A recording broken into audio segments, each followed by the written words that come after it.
and welcome to Too Many Movies, the podcast where we discuss DVDs, Blu-rays, and even the occasional VHS tape. I'm your host, Hal, and with me here today, Phineas. Introduce yourself. Hi, my name is the one and only Phineas. I am a film graduate recently this year, and also a content creator who talks about movies and all that jazz. You talk Yeah. about all that jazz? All that jazz? I've not talked about the movie All That. There's a movie called All That Jazz, right? Yeah, I believe that's Yeah. the Roy Scheider film from 1977, the one about Bob Fosse. Yeah, I've not actually seen that one yet. It's so funny. I'm a film school graduate, but it's like I have a wild range of like what I know about film, and I don't know. It's weird, you know? Yeah, see? We're already a couple seconds in, already off topic. I mean, that's naturally how things go in life, you know? Yeah, exactly. My brain's running a mile a minute most times, and it's like, oh, cool, side tangent. Yeah, exactly. But welcome, dude. I'm glad to have you here because we're talking about a couple of movies that have to do Ooh. with Christmas. Hey, another Christmas episode. But this one, It's almost like it's December or something. yeah, I have my reasons for doing these movies. They're Rudolph related. Now, Rudolph is interesting because I often think about what I would consider to be my favorite Christmas special, like the Christmas special, Christmas movie I associate most with the holiday season, and I really am starting to come to the conclusion that I think it is the original 1964 Rudolph for me. When it comes to Christmas specials, movies, that's a little up in the air. That could be either like Die Hard or It's a Wonderful Life, but I would definitely say Rudolph for me represents the holiday season the most when it comes to Christmas specials, and I wanted to do an episode on it for the longest time. It's iconic. Yeah, it is iconic. I feel like it's not as iconic as it once was, but No, definitely. But I think that's fine that it's away from the limelight. I think the thing with Rudolph that's so interesting, right, is it's kind of one of those like childhood staple specials of sorts, right, where it's like you get injected into your veins at a very young age, and you grow up with it. It's so ubiquitous. I can't imagine a time when I didn't know what Rudolph is. Right. Well, the special, it's got like the character's got his own mythology to him, essentially, within things. Mm-hmm. And then like the sheer amount of specials or anything with the character is kind of nuts now. And thinking about how the fact that I think he would never have made it, like I think if it was just a song, there's no way he would have been as like well known as the Rankin Bass special, you know? Mm-hmm. No, that's totally fair. So I say we just get right into talking about the original 1964 special.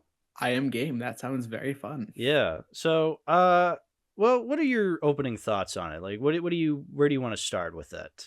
So the thing for me with Rudolph that's so interesting, I've been working on enough projects that I've like dived into Rudolph more this year.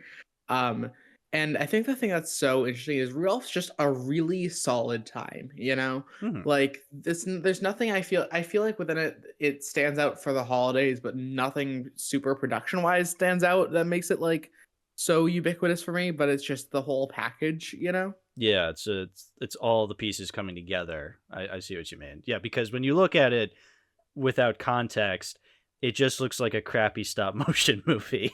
Yeah, no, and I think the whole thing is there's a lot of merit within the CGI because or not CGI. Oh my gosh, I just called that CGI. Wrong Rudolph movie. Wrong Rudolph movie. But no, the stop motion is, I feel like one of the things that's so fascinating with it is it's one of these first collabs between like America and Japan of all places, and the Rankin Bass style evolves so much with every single special. But I think Rudolph's kind of got a really unique, like I feel like it feels also a lot less polished than the other Rankin Bass stop motion pictures, you know? Yeah, which even still, there was some real like janky ass stuff in a lot of the later Rankin Bass specials, but I mean that doesn't take away from the charm of them, depending on the special. Yeah, no, I much prefer this special style out of any other Rankin Bass special. I think it is janky and weird because it's their first go about it, but I like that. See, for me, as far as the studio goes, I'm someone where it's like, so for context, like I've watched every Rankin Bass special for like for a project I'm working on during November, Yeah, I remember and that. yeah, Rudolph's my third favorite one as far as it goes. It's only behind Santa Claus is Coming to Town, A Year Without a Santa Claus, which are my 2 and 1 respectively. Hmm. But its stylization is so unique as far as how it goes. And honestly, just like I think it all comes down to a lot of the character designs feeling so good, like those are some of the best designed elves I've ever seen. Yeah, I mean, I do like them purely because I like the idea that they never are not smiling. Right. Like even when they're supposed to look angry, they have the downward eyebrows, but then they still have a smile on their face, so it just Of looks funnier. course. It looks funnier Yeah. when that happens. Uh and it's great for that whole thing, and the entire thing where like one of the plot lines about the whole thing being about an elf who wants to be a dentist. Like it's such a funny profession to throw out of like a hat, It Yeah, feels incredibly random, but I like that. It is striking because you think dentist. Oh, Hermie from Rudolph. right. No, naturally. And then you think, oh, he wants to bang the tooth fairy. But that future movie. Yeah, not yet, Minion, not yet. Yeah. Well, let's talk about the titular deer, the titular reindeer, Rudolph, Yeah. Rudy himself. Because you were talking about character design, and really thinking about it, it probably wasn't easy to make a reindeer character stand out when reindeers are so ubiquitous with the Christmas season. Yeah. And plus, it is an animal, and those I feel like it is maybe not so often, but I feel like it might be difficult to make an animal character stand out, uh, especially when they're still looking like animals. Anthropomorphic animals are a whole other can of worms we don't have to open. Right. But you know what I mean? Like, Yeah. And the thing for Rudolph's design that's so unique, right? Like it's interesting because like he's got an adult design too, but I'm not gonna lie, the adult design's nowhere near as good as the child design of Rudolph. Like, and there's a reason why every single special backtracks on Rudolph aging after this one. that is something I always noticed as a kid, how in every other Rudolph special that's trying to be tangentially related to the first one, they de-age him again, and he's no longer has the big antlers. So, Yeah. I used to be bothered by that, but then truly thinking about it, I realized why they do it.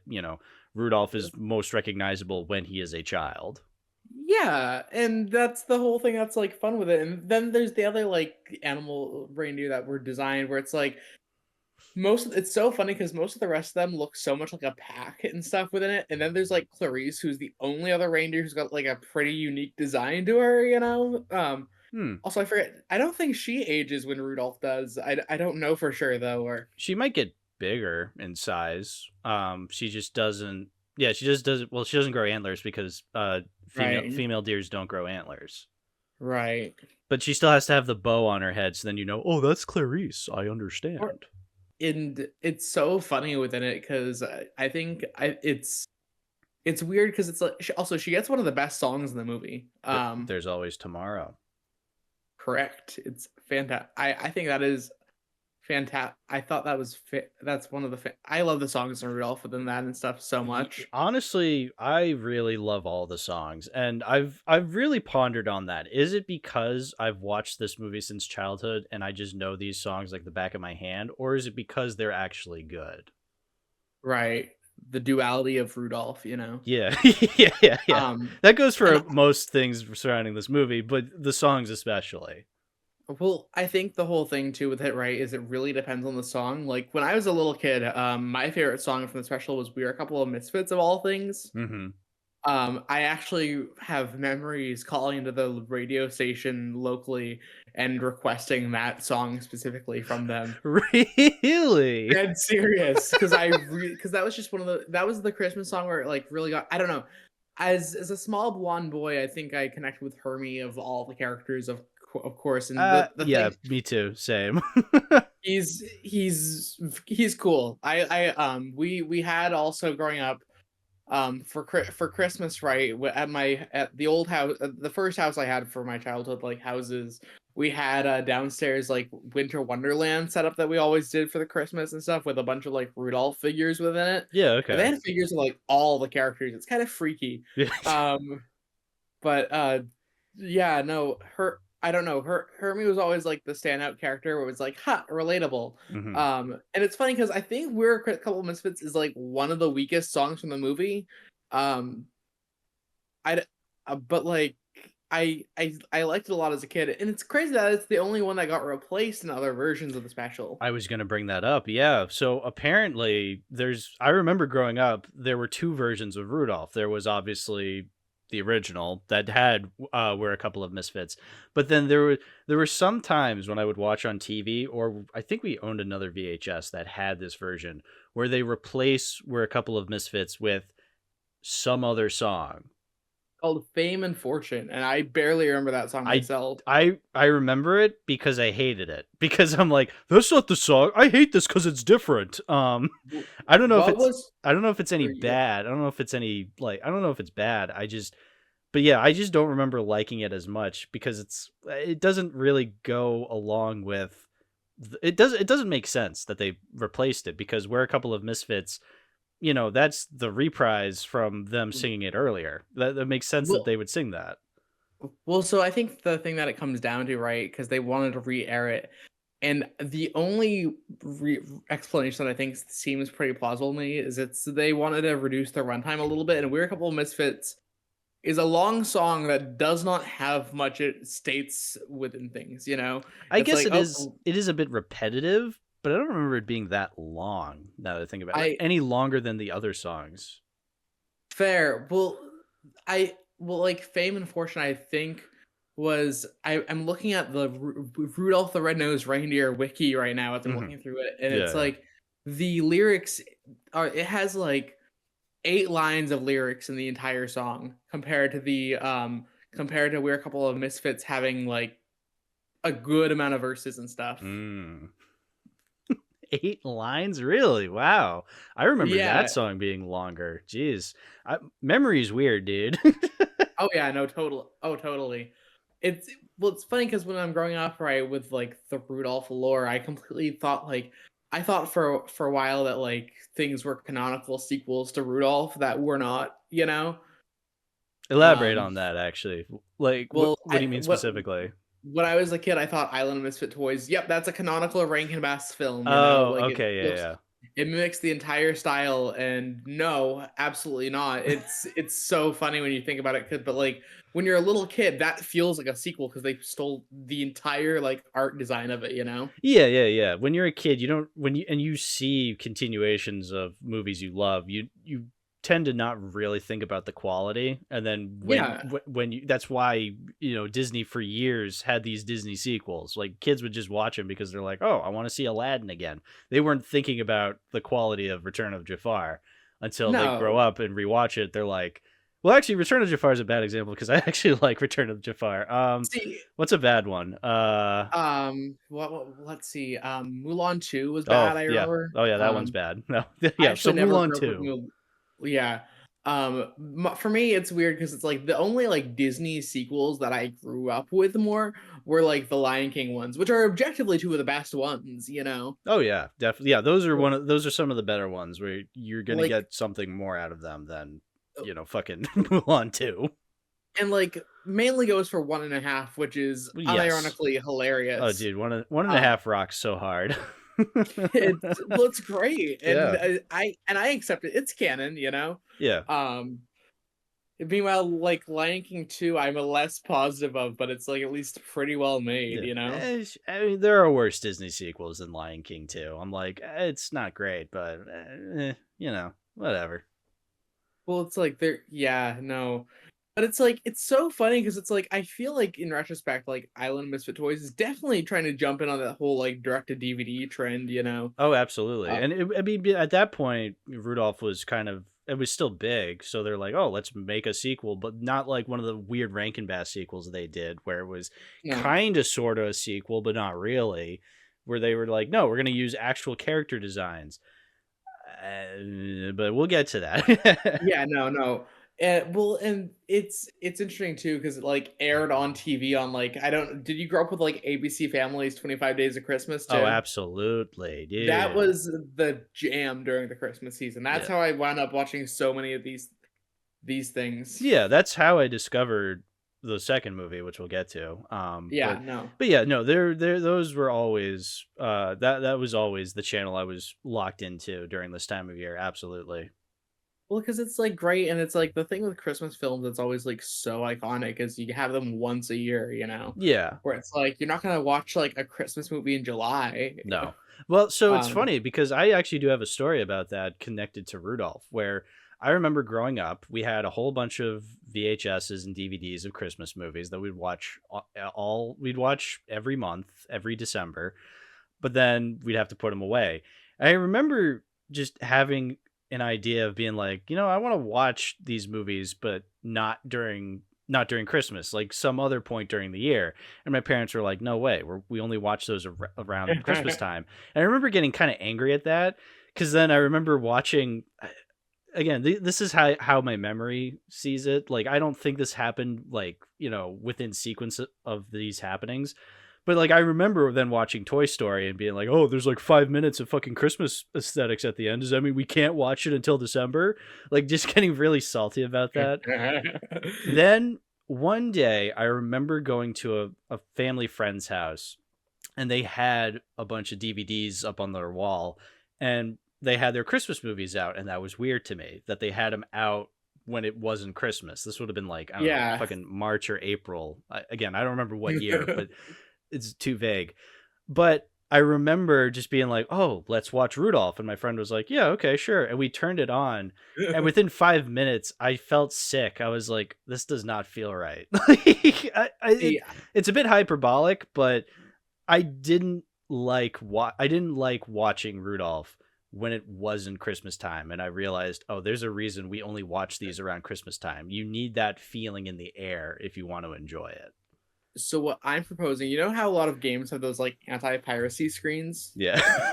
We need that for Christmas movies when you try to put them in not in December, you know? Where it's where it's like alternate endings and stuff. And be like, you should have watched this in December. Yeah, you just have a warning screen that says like type in today's date, and you type it in. It's just like Yeah. this is not December.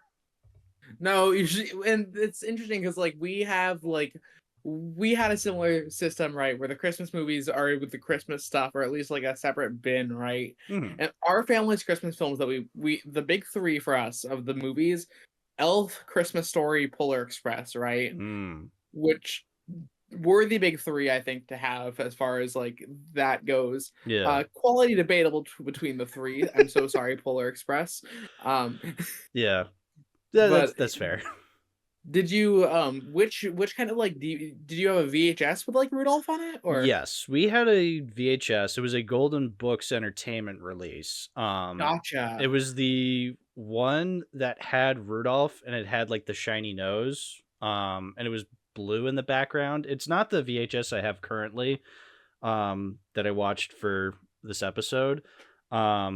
But it's a different Golden Books release. Gotcha. Yeah, that was the one, and we we watched it until it eventually could not play anymore. Like, literally, Oh, it was nothing but static. Like, it was bizarre because I feel like there's a lot of VHSs I watched a shit ton as a kid, yet it's weird that Rudolph was the first one to go because we right. didn't watch that year round. We watched it very specifically on in December. And where Did you watch it meanwhile, multiple times in December or did you watch it like probably. once? I mean, Okay, fair. it had to have been multiple times. Yeah. Because I do remember watching Rudolph multiple times. I can't tell you. It's hard to say like how often you watch something as a kid. It could be Right. over and over. It could be not a. Or it could be once. It's again, memory's weird. You know. Well, it's also funny too because if a movie is a child's favorite movie, it's gonna get a lot of use, right? Like Yes. every kid I know wants to rewatch their favorite films over and over again. And it's so funny because it's like whenever it came to TV shows, right? If I was watching anything with my dad, he'd be like, "I've seen that one before," and it's like, "Yeah, I Yeah. have, I have too. Yeah. Get over it." I mean, it depends. You know, now that I'm older, it's like, yeah, I'll rewatch stuff, but I'm not gonna Yeah. rewatch something I just watched 10 minutes ago. It's like, No. let me move on to Yeah. something else. Well, it's like for me, I think at most I rewatch things. I've when a film like is one of my favorites, right? I'll watch it more frequently. Like I saw Guardians of the Galaxy 3 like so many times when it was coming out, right? I Mm. went to the theaters like twice for that one. Or then like I'll rewatch like films, like especially now that I do like YouTube stuff, right? I rewatch films for YouTube all the time where I'll watch it multiple times to get all the notes. Like I watched Chicken Run 2 like 5 times when I was working on that video. Oh no. Um Oh I no. know. Oh, uh, I am way too familiar with that film, and I have not put it on since that video came out. You good. know, Oh, wow, that's rough. That's rough, buddy. you're right. Yeah. Like such See, a bad film to watch I that many know. times. It's been what, a year since I first watched Hundreds of Beavers. I've seen that movie 4 times now, ever since last year. So yeah, I totally get rewatching stuff very often. It's just it should be when I decide, you know? Right. Oh, totally. And like the whole thing for it too is it's like I think that's the whole thing for films where it's like I like rewatching ones, right? And it's like the great thing about a rewatch when you're analyzing a film is so much can change on a rewatch, right? Like Absolutely. childhood films especially because so many of those go, wow, that was brilliant as a kid, like Yeah. so cool. And then when you're an adult, you're like, that was garbage. Why did you ever make that? uh Oh, there's so many movies you watch as a kid that you love, and then you watch years later, and it's like, oh wow, this is very vastly different. I'll even say this movie is vastly different than from when oh I was a yeah, kid, but for the better, I would say, because I still love it. I think Rudolph ages really well as Oh a yeah, special, you know? Like, I absolutely. think We were talking about it last episode, me, James, and Jess, how because we were talking about Year Without a Santa Claus, and had brought up, and I was thinking about this when we were talking about it. James brought up the fact how he didn't grow up with Year Without a Santa Claus, and he didn't really see it as anything that great. But something like Rudolph, he realized, oh, this is aged actually far better than I could have ever imagined. And I was thinking about that, like, yeah, huh, interesting. And then I watch it again, and I'm like, no, he's right. Like this is one of the best aged Rankin Bass specials, I would say. Um, see, no, I agree. Rudolph's of the big because I think of Rankin Bass, there's a big three for Rankin Bass. You know, it's Rudolph, Santa Claus is coming to town, and Frosty. yes, And two of the three of those age really well, and one of them doesn't. Frosty's weird. Frosty is weird. Yeah, I'll give you that. Yeah. the extended Frosty universe as a whole is weird. Oh, Like, I dude, don't think when you get it's when you get to Legend of Frosty the Snowman. oh yeah, no, that one, oh boy. That one I think I gave like because I included that in my Rankin Bass marathon. I included like about 6 like legacy specials, right? Mhm. And that one's like a 3 out of 10. I do not like Legend of Frosty the Snowman.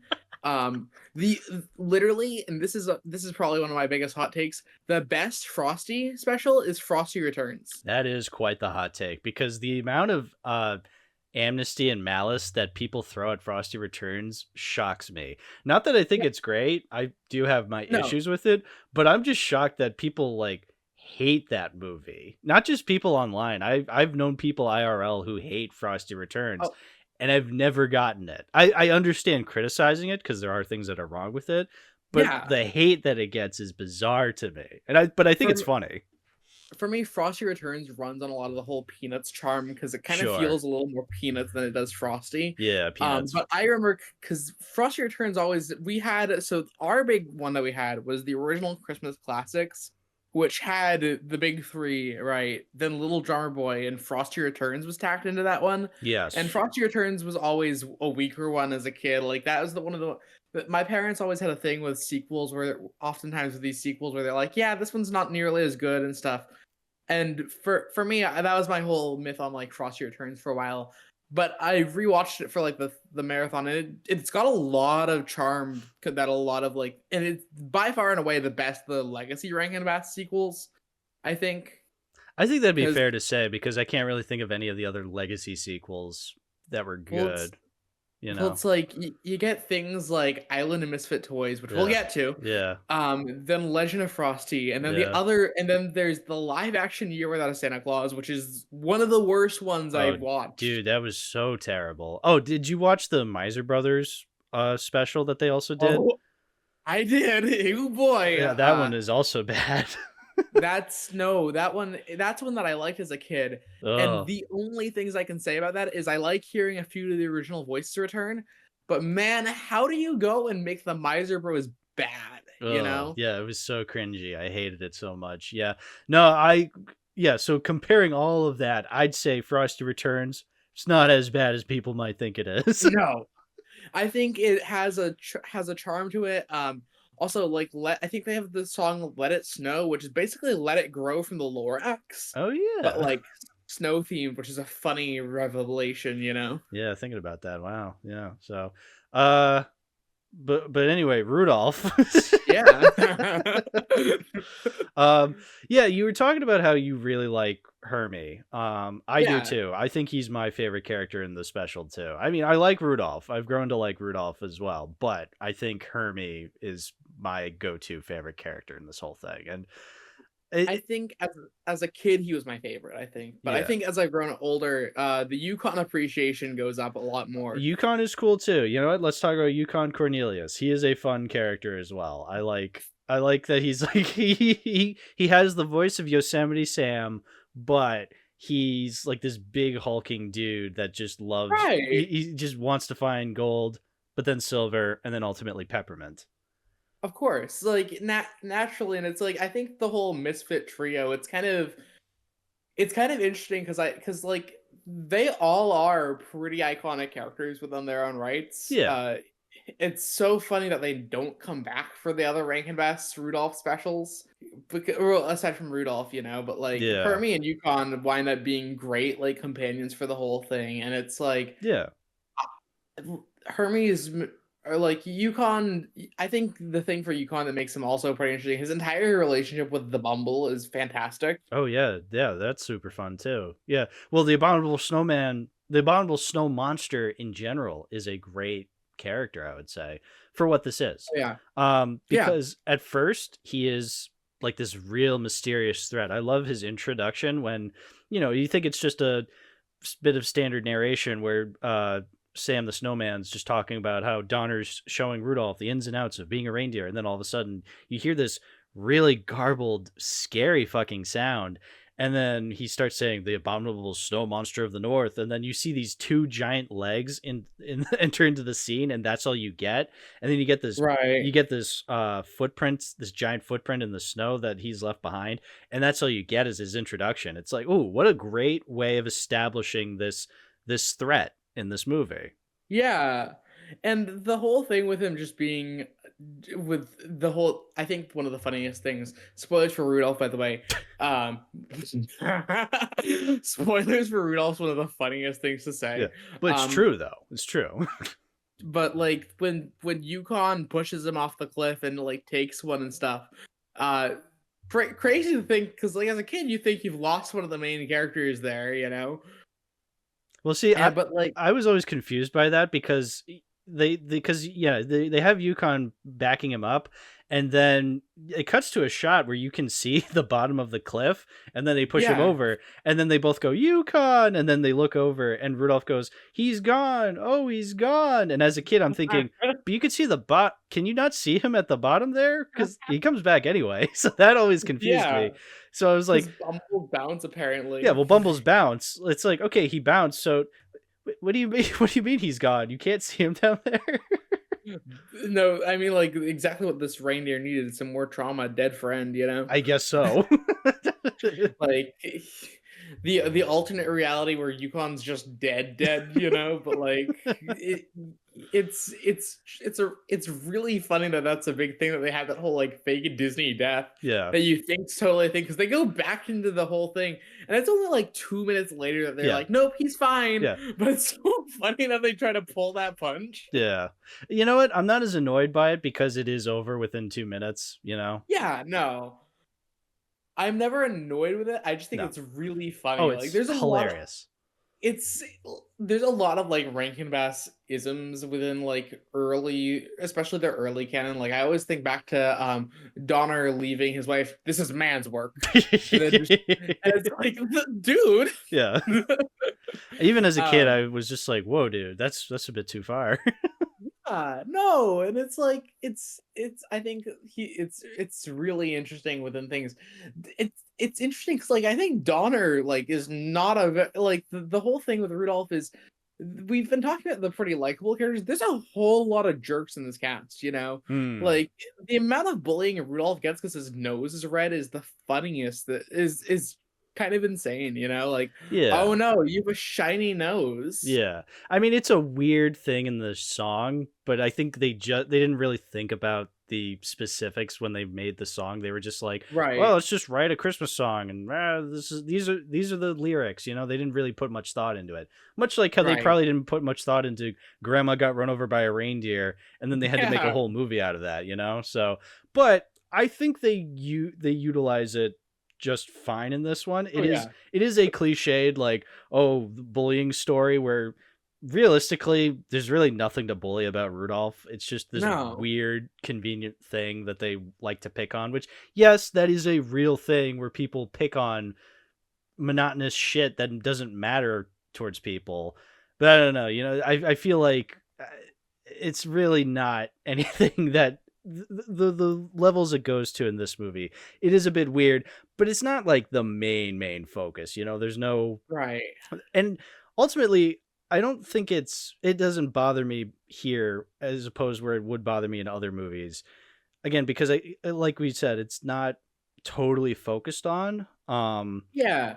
I think it's one of those things where it's like less of something that like I think some major thing that like bothers and much more of wow, that's a funny little detail when you like Yeah. grow up and realize like a similar funny detail is it's like this is the meanest Santa I think I've ever seen written. I disagree. I think I've seen meaner Santas.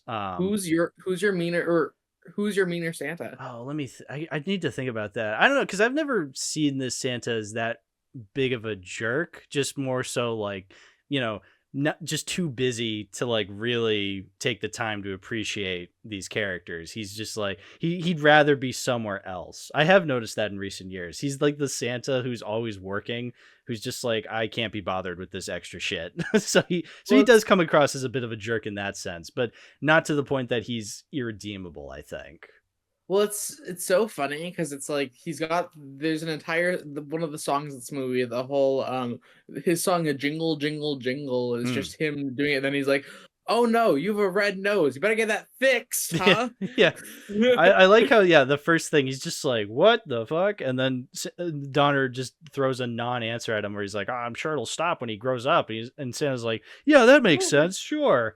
I um, mean, like, yeah, and and then Santa gets mad later on when the nose is revealed in the ultimate scene when it's revealed, and Santa blames Donner. He's like, Donner, you should be ashamed of yourself. It's like, no, huh? Like what? daughter, you should have had better genetics. I guess so. Or more so with the thing of the whole future Rankin Bass stuff. Donner, you shouldn't let your kid get blessed by a magic witch. Ugh. I can't believe they did that in Rudolph and Frosty's Christmas in July. Like, Dude, ugh. yeah. Christmas in July is one of the most insane things I've ever seen written, right? Like, I usually love movies that go off the rails because it makes for entertaining messes, but the whole time I was so annoyed. I'm just like, ugh, what is this?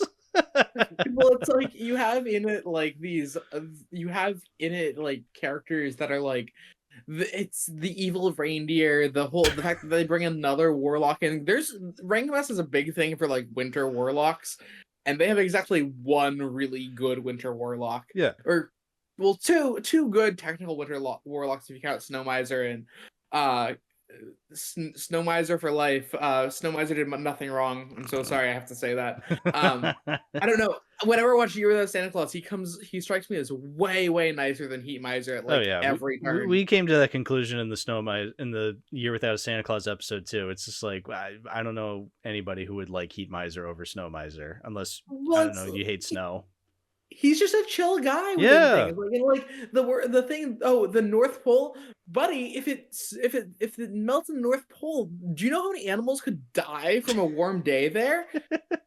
Do they know what Heat Miser is wanting? Like, Heat Yeah. Miser was wanting an extinction level event. And then meanwhile he just wants it to snow in the South. Once Yeah. in the South. Which, okay, I've seen what it's like when it snows in the South. Fucking the state of Georgia shuts down. But like Like, the South was chill with it, you know? Yeah, they're like, yeah, okay. Yeah, no. But anyway, what was my ultimate point? I'll also say this with the bullying aspect. I think the movie handles how they go about, people apologizing over the bullying, because that is something I wanted to bring up. How the misconception of this movie, how the movie people try to claim this movie as being having the theme be like, oh, you won't get bullied as long as you're useful, because that is the ultimate thing, is that Rudolph uses his nose to guide the reindeer and Santa's sleigh on a foggy, stormy night. Actually, no, that's not what happens. They apologize to him before they think about, hey, maybe your nose can be useful for this stormy night. They literally have a scene where they go back, and I guess it's between when Yukon Cornelius dies and then comes back to life magically, where Sam the Snowman, it is told exclusively in narration, which is annoying, but you do have Santa, where Santa's like, Rudolph, I'm sorry I didn't see, I'm sorry I made fun of your nose, and hey, I'll even help you out with the Island of Misfit Toys. It's actually a really good scene. It's right there. So when people say, oh, they only apologize to him because they realize he's useful, it's like, no, you're lying. You didn't watch the movie. It's interesting, right? Because I feel like that misconception came from. I feel like we've had a lot of, as the internet's gone on, bad faith takes on Rudolph, right? Yes, absolutely. Like I think when I've been doing my like Rankin Bass thing, I thought a lot back to the whole Jello Apocalypse Rankin Bass video. Oh. And yeah, no, fully misunderstanding Rudolph within that. Jello Apocalypse misunderstanding something? Why crazy. Crazy. I hope this guy never works on an official show. Does he? I actually don't know anything about Jello Apocalypse now that I think about it. The whole drama with it was that he butchered the dub of an anime earlier this year. Oh, that's so funny. Like, he literally did not like the original script, and then when he got a favor from his friend to work on it, he worked on it. He like translated just so it would be funnier to him. Oh, that's so shitty. Oh, I love that. That's awesome. Right? Like, it's one of those things, not to fully, like, I don't know the dude, but it's like, just that story from the grapevine. Just imagine hearing that, like, one of your favorite things is getting like translated over, but then like, no, the translator hated it. It's getting the ghost stories treatment. Oh, that's so funny. What a piece of shit. Anyway, yeah. I'm glad we can take this opportunity to say, hey, it's really not that. Please stop spreading that misinformation. Because I think that is a really good scene to have in this movie. It's not just, because they make a change, because in the song they just go right into, then one foggy Christmas Eve, Santa came to say, hey, Rudolph, with your nose so bright, won't you guide my sleigh tonight? And then it goes, and how the people loved him. It's like, in that sense, that's kind of shitty. But in the movie, they actually have the apologizing come first before Santa asks, hey, can you guide my sleigh tonight? Yeah, no, and the thing that I think it's really interesting with this whole trend. I always think the whole concept of adapting a song is one of the funniest things to adapt. Oh, it's hilarious. Because it's like, songs have the least meat out of like songs and like poems, right? Like, sure, you can adapt them, but they usually have a lot less meat than most of their stories. Hmm. So there's some of the only adaptations, right, that you're beefing it up, right? Because it's like when you look at any adaptation, it's either cutting things down seriously or beefing it up, depending on the whole runtime and like the medium transfer. Yes. And then when it comes to songs, it's exclusively you're never gonna create. You might be able to make a short film that's directly based on the song, but like you're never gonna make like a TV special that's fully based on a song that like has its plot. Otherwise, it would be like 11 minutes tops. You know. Yeah. Yeah. What are some other examples of songs that then get created into movies? Because there's Well, Rudolph, there's Frosty, there's there's Santa Claus is Coming to Town. Santa Claus It is was a Coming to big Town. thing with Rankin Bass for a while, Yeah. right? Like, Yeah. because if you go through what their adaptations are of, there's a lot of the ones that are based on songs. Because they did Here Comes Peter Cottontail also. That technically counts, I think. Right. Yeah. Yeah. Um, it's weird because it's like there's some that are beefing up books. There's I'm trying to hang on. Let me look that up. Movies based on songs. Yeah. Because like What do we got? the other ones I can think of, yeah, like Rankin Bass, the Little Drummer Boy, stuff like that. Then you get Grandma Got Run Over by a Reindeer. That's Right. a big one, I would say. Um, yeah, no, I'm looking at this, and one of the ones that shows up is Mamma Mia, but that's based on a musical, so no. Yeah, that doesn't count. I feel like a lot of things for films that are based on songs, it's a lot of like combining multiple songs into the jukebox fashion more than just like Yeah. taking one and running with it. Or then there's like album movies. So you got Pink Floyd's The Wall, which is Oh yeah. just the movie adaptation of an entire album. But that makes sense because that's Wait, multiple songs. I thought that was the movie adaptation of Doug Walker's The Wall Review. Right, that's what it was, exactly. Yeah. Yeah. I'm looking at this up, and I guess there's a lot, but like barely any that I like know as Mhm. far as there's it says there's more animated ones based on that where there is Grandma Got Run Over by a Reindeer, Rudolph the Red-Nosed Reindeer, Yep. Yellow Submarine, I think, but that's also kind of a concert movie. Yeah, exactly. I've not seen that one actually yet. I haven't seen it either. Apparently, they put on this list The Pirates Who Don't Do Anything, a VeggieTales movie, is technically, according to Wikipedia, an animated film based on a song. Yeah, I guess But that yeah. counts. Yeah, but yeah, it sounds like this is mostly a Christmas thing where you're taking a Yeah. very famous Christmas song and then making it into a movie. Which, yeah, I guess maybe thinking about it, we're fine when stuff like Rudolph and Frosty and Little Drummer Boy do it because, they were able to take these stories because they were kind of early adapters of this.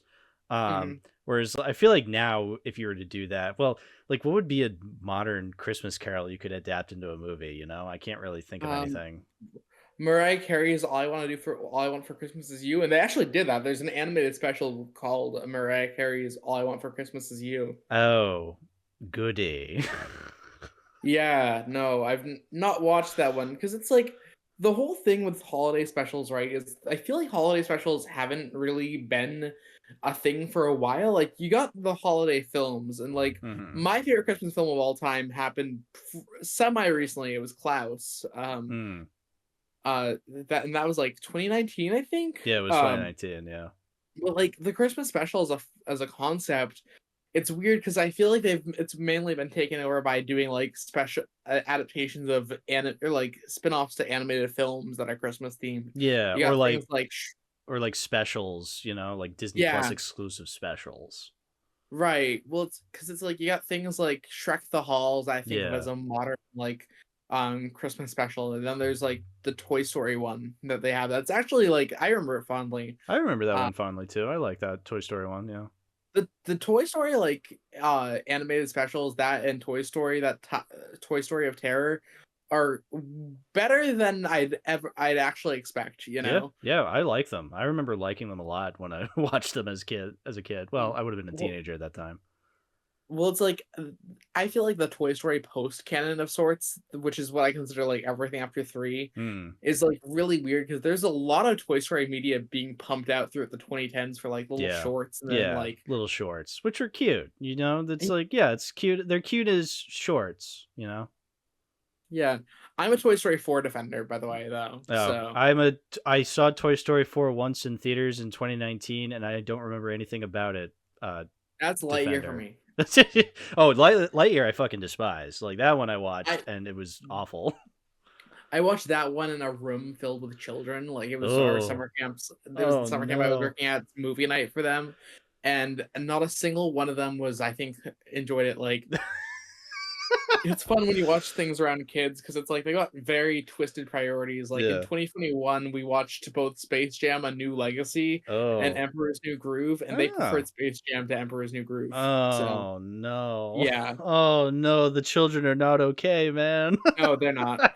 Um, No, that is funny when you watch something aimed at kids and even the kids don't enjoy it. So like, cuz Lightyear was obviously aimed for children and then they watch it and right. they're just like this sucks. Yeah, no.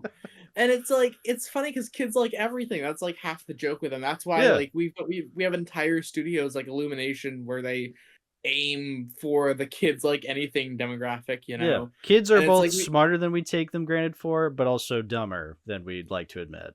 well, They're and things like they're both. Moana 2 are gonna succeed because of those kids wanting to see Moana 2. Hmm.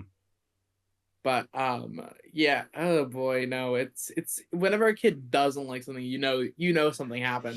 They screwed up bad, which Yeah, it's Lightyear. They did screw up bad. right. Oh, fuck Lightyear. Right. I agree. I also um, agree on Rudolph. Yeah. yeah. Yeah, no. I'm trying to think. What were we talking?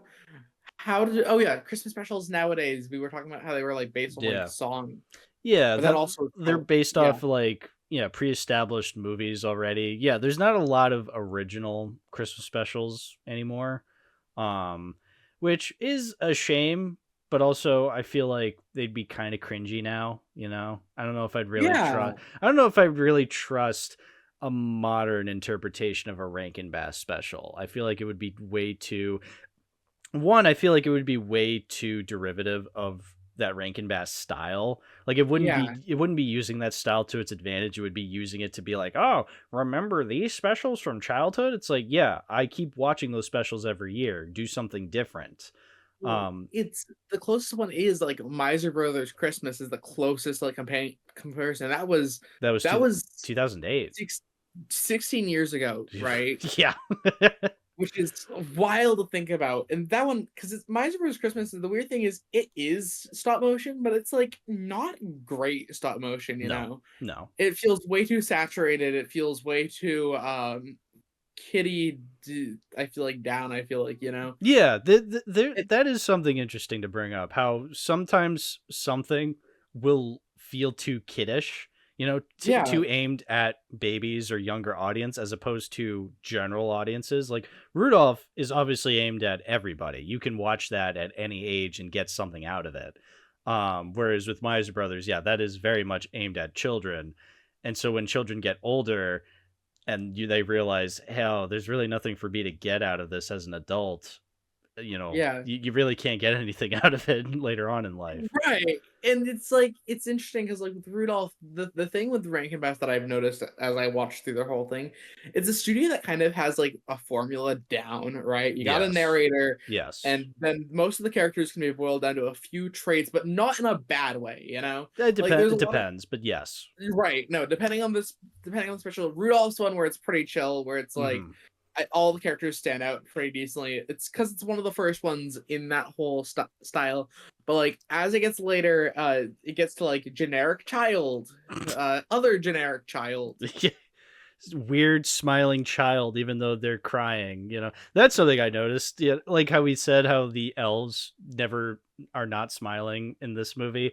Like there's later Rankin Bass specials where they have children who are supposed to be crying and they have smiles on their face, and I'm like, How to Year Without a Santa Claus with the "I'm feeling blue" or I think not that song, but like that something. is, honestly, thinking about it, that might be the only Rankin Bass child I've ever seen not smile. Was that stupid little girl in A Year Without a Santa Claus who sang Blue Christmas.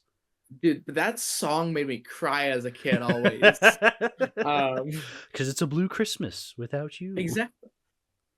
Oh my gosh, no. Yeah, that's just a. I feel like it's weird because I feel like Year Without a Santa Claus is such a wild a turn for them where even amongst like the more classic Rankin Bass specials, I think it's like kind of an outlier in so many of the tropes of them, Hmm. where it's one of the few ones where it feels like there's more than like push and pull in the story's like narrative. Mm. And there's like multiple characters who want something, which is a weird thing, but in Rankin Bass, I feel like so often the stories boil down to good person, bad person. I should have Rudolph's one of the other exceptions. I should have had you on last week, man. You would have had a heated debate with James on Year Without a Santa Claus. That would have been awesome. Really? Yeah. Yeah, I'm surprised he's not a big fan of that one. I mean, he didn't hate it, because then we also Right. talked about Holidays, which is a way worse Christmas special. So it's like, you know what? Year Without a Santa Claus, pretty good compared to Holidays. Fair. No, I'm so attached to that one partially because Yeah. of my childhood, right? Because I think I don't know, like it was the fourth major one, for me where Hmm. it's like, yeah. But like Rudolph is just sweet within things though too within watching. Oh, what I gotta ask, what do you think of Sam? Sam the Snowman, the very first Christmas special narrator character. Yeah. I Yeah. like Sam. I really do. Because I think he implements himself well where he doesn't distract from the ultimate storyline, but he still has a personality all on his own. That's something I've Yeah. noticed with a lot of these narrator types is, okay, is this a good narrator character?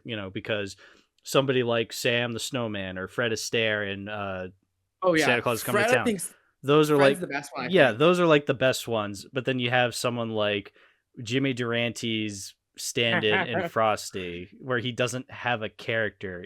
I mean, look, No. I love Jimmy Durante. I really do. I love his voice. It's great. But there's not much to that narrator character. It's like, why is he telling the story of Frosty? Right. But like the thing with Burl Ives that I think so interesting, right, is I was looking at this. Did you know that he's the only American voice actor in all of Rudolph? Only American voice actor in all of Rudolph. The rest of the so I was when I was doing my research for the Rankin Bass retrospective that I've been working on. The rest of them are Canadian. Yeah, because they Yeah. ran out of budget on when they were doing the Return to Oz special in the same year, so they Okay. just stuck the voice acting to Canada, and it works because like the voice actors are genuinely really iconic, Yeah. and because I think Rudolph's one of the only ones of these specials that doesn't have Paul Frees in it. That's true. Yeah, Paul Frees usually carried a lot of those Christmas specials. Well, because I actually just watched this today. Fucking Little Drummer Boy 2. Uh, Oh, did that did not have Paul Frees either, and it felt empty without him. I was like, oh, like because yeah. he usually carries a lot of these specials because he's like 7 different characters in those movies. Well, it's like no, because it's like I think like he's like the one I think of him carrying the most is like Frosty the Snowman's one where he I think carries pretty big as like the magician, it being one of the more unique voices. I think wait, doesn't he also play Santa in that? He wasn't the magician though in Frosty. He Really? was the Irish cop. I'm pretty sure he was the ticket guy, the no money, no ticket. He was Santa. Yes, he was Santa Claus. So I guess Wait, that's 3 Hocus characters. Pocus is the rabbit, right? Hocus Sorry, Pocus is the rabbit. The I get Hank. magician, Professor Hinkle. Yeah, that was a different voice actor. I don't remember his name Okay, though. it's Billy DeWolf. I just Billy looked it DeWolf. up. Yeah, that makes sense.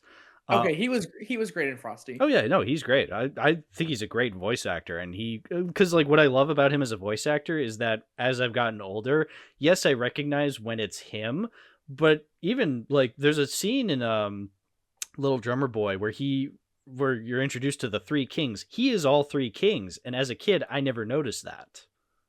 Huh? No, I didn't notice that either. Yeah, he's great. He's a great voice actor. Yeah, no, I But yeah, so he's well, not like in Rudolph.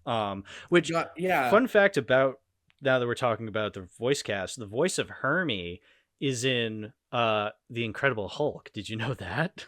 No, I did The not. 2008 MCU, well, technically MCU cuz I guess it is still considered canon even though it's a different Hulk actor. But yeah, there's a scene when Edward Norton goes to some old guy, and that old guy is Hermie. He was Huh. so because I think he had something to do with the Hulk, like in the late 20th century. Like he was on like an animated Hulk show or something like that. Because Apparently, he also played Spider-Man in 1967 on that old cartoon. maybe that's what it was. Yeah, he was like a voice actor for Marvel, and so they put him in the movie as like a Stan Lee type cameo or Lou Ferrigno type cameo, where it's just like, hey, look, a previous Marvel actor in a modern Marvel movie. It's like, oh, isn't that cute? The movie still sucks though. Yeah, I don't think anyone would like notice that with him because it's like voice actor. No, I never noticed it either. I just noticed it when I would go on Letterboxd and I see the guy who voiced Hermie and I see the other movies he's in and it says The Incredible Hulk and I go, hold on a minute, what? What are you doing here? Yeah, what are you doing here? That is such a separate. Those are two very separate things, Rudolph and the MCU, and yet he's the connecting thing between the two. Yeah, no, I think it's one of those. Films got so many weird degree connections. Yes, because it's like to this day, it's like whenever like an actor like dies, right, and it's a major news, I'm like, okay, who did you voice? Because it's like I'm not super good at remembering like faces and stuff within films, for actors, but it's like I feel like voices are way more like iconic to kind of get and stuff, you know. And it's like if I hear, oh, the voice of blank blank blank blank blank. That's fun to find out. Also, do you know that there's only like one actor who's alive from Rudolph? Which one? Can you take a guess? I really don't know. It's the voice of the head elf, Carl Benas. Really? He's still alive? Why weren't you at elf practice, guy? Alive. Oh my god. That's crazy. He's 95 years old. That's crazy. Well, okay, that's retired from... Yeah. Huh? He's retired. 95. Yeah, that makes sense. But it's weird because it's like he was a voice actor in a lot of like the earlier he was in a lot of the earlier Rankin Bass stuff. Like he was in the Return to Oz one and then their original like Pinocchio series that they did. But he like phased out pretty much after like the Smokey the Bear show that they did, and then he didn't really return to any of the other Rankin Bass specials. He was in something called The Raccoons, which I never watched or anything, but it's like a Canadian series. So he was a voice actor, and from what I heard, he was a radio guy too. Okay, yeah. He definitely has a distinct well, probably not his real voice. The "Why weren't you at elf practice" guy. Yeah. I will say, bringing him up, I want to bring this up. His one time where he has a different voice, and that is when they're about to do the elf song. And you know, the whole time you know him, he's like this like yelling character where he's just like, "Aren't you finished with that yet?" And then when he's about to conduct, he goes, "Okay, Santa, now let's try out this new elf song we've been working out." I always thought, as a kid, oh, did they forget he has a different voice and they just replaced him with one actor for that one scene? Like that was weird to me. But thinking about it, giving the movie a little bit more credit, I'm thinking, oh, is he changing his voice for Santa and Mrs. Claus's sake to be like, oh, he's like putting on a performance for them that's different from how he treats the rest of the elves? Maybe I'm thinking too much into that. Maybe it literally is, oh, we forgot that he has a different voice for that one scene. But now that you mentioned that, it sounds actually pretty accurate. Yeah. I will say, I think the thing with the head elf, right? I feel like if he ever met Benson from Regular Show, that would be an iconic interaction. I don't know how it goes, but it feels like it'll be like random and iconic. Finish the job or you're fired. Yeah. Oh yeah. Why was that a meme a couple years back? The "Why weren't you at elf practice"? So this is gonna be compared to a lot of people within our circles. I'm not as like meme like I'm remembering. So that was a meme. The "Why were you at elf practice"? I remember Christmas of 2018. I feel like there was a lot more memes that involved him breaking down the door, being like, "Why weren't you at elf practice?" I feel like that was a meme for like Christmas of 2018. Right. Yeah, no. Oh, sorry. I was wrong. There's another living voice actress from Rudolph. The girl who plays Mrs. Donner and the dolly for Sue, I just read, is alive still too. No kidding. Yeah, wow. Well, I'm sure she's like very old. She's also 95. Okay, yeah. See. I swear it's weird whenever you look at like any of the like voice acting or like acting lists for anything old, because it's a graveyard, you know. No, yeah, dude. There's very few people from that era still alive to this day. I mean, because Right. It it's very rare to find somebody that old still to this day. I mean, because again, it's when you get to be that age, that's why the '90s are not the average lifespan of a human. Not in right. this current day and age. Maybe in the future, but Maybe, yeah, but that's why I was shocked that Roger Corman was still alive this year. Obviously, he passed away earlier this year, but that's why I was shocked. I was like, wow, he's still living, still kicking. Well, not anymore, but yeah. I'm looking that name up. Roger Corman. Oh, Oh, oh, you don't know about Roger Corman? Oh, I don't know too much about him now. oh, we love Roger Corman on this Oh, director of podcast. Little Shop of Horrors. The Nice. original Little Shop of Horrors from Ooh, 1960. Not the Frank Oz one from the 80s. Yeah. Roger gotcha. Corman. He is a whole rabbit hole in and of himself. I'm gonna make the decision to say no, I am not going on that down that rabbit hole right Sounds now. good. Yeah, look it up on Oh, your yeah, own no, time. Do your no own worries. research. Okay. So I think it's funny that before we did this, I was like, you don't mind if it goes off topic sometimes, and it's like that's the vibe. yeah, exactly. Well, is there anything else we have to say specifically about Rudolph before I get into this Um, VHS? what do you think of the songs? I was saying earlier, I really love the songs. And again, I can't tell if it's because they're genuinely good or because I'm so nostalgic for them and I've been watching this movie every year of my life like for over 20 years that it's like I just have them all memorized by this point. Fair. No, that's very understandable. I think the thing with the songs, right, is I what was your like standout song when you watched it always? Hmm. I didn't think about that because there were songs I know I didn't like, and that was my least favorite one growing up was Silver and Gold because it just kind of Fair. halted the story. But I think the vibes on it are immaculate now, and it's probably one of my favorites as as I've gotten older. Just because it's such a nice song. And it's got Yeah. even though it's very simplistic and just having Sam, strum a banjo and sing next to a Christmas tree. So much imagery from his lyrics and from him describing. Like I remember, even though I wasn't a fan of the song, I do remember thinking of the striking imagery as a kid, like when he would be talking about like, oh, just imagine waking up on Christmas morning and there's no tree down there. And it's like, huh, wow. Right. I remember thinking about that as a kid, like imagining like, what would I do if I woke up on Christmas morning and there wasn't a Christmas tree? That'd be weird. You'd been Grinched at that point. You'd be grinched. I don't know if it's you'd been Jim Carrey Grinched or animated Grinched, but you've been Grinched. I hope it's not the Jim Carrey version. Anything but the Benedict Cumberbatch version's fine, you know? Fair. That is one of the worst Christmas films I've ever seen. Oh, dude, it's so boring. It's like, yeah, it's so funny that for years we considered the Jim Carrey one bad. It is bad. It is still very, Yeah, very no. bad, but it's funny bad. And then the Illumination one is the single worst Illumination film in my book. So Like boring. It's so that boring. is I don't remember anything about it. that is the most nothing Christmas movie you could ever make, right? Yeah. And it's sad because so many people that's their Grinch that they grew up with. But it's like and the whole thing is I'm not too much of an Illumination hater. I've got a kind of big soft spot for the Sing movies of all things. But and then the first Despicable Me is obviously iconic. But like and the Lorax is iconic in its own way. But like yeah, no. Yeah. So, uh, Yeah. but yeah, Rudolph.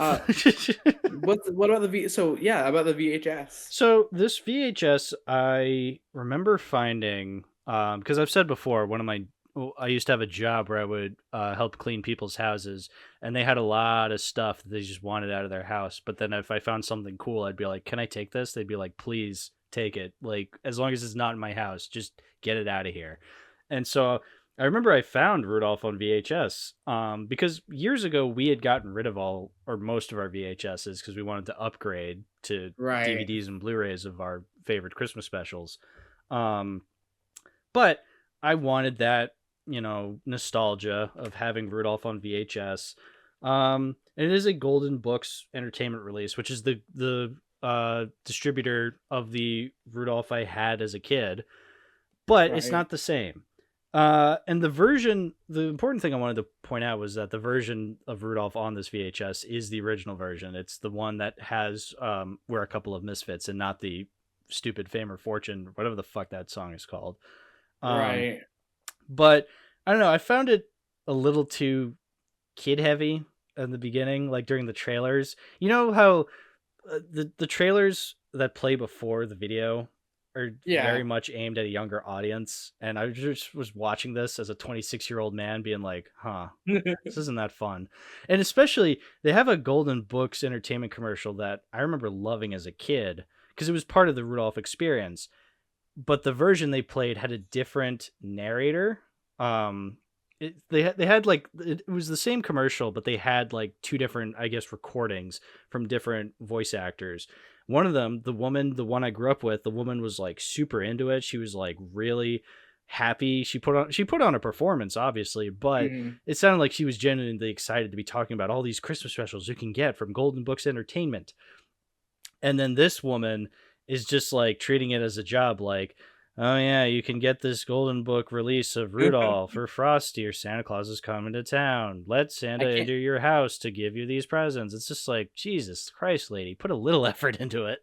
I can't believe that they George Lucas your Rudolph VHS. Yeah, they really did. Yeah, I mean that commercial. I'll give it this. I did grow up with that one too. The boring sounding lady, but that Yeah. was on the Frosty VHS. So that Ah. was one I didn't watch as often. The Frosty DVD I own, I've watched a ton because that was cool. But the Frosty VHS was not used as often.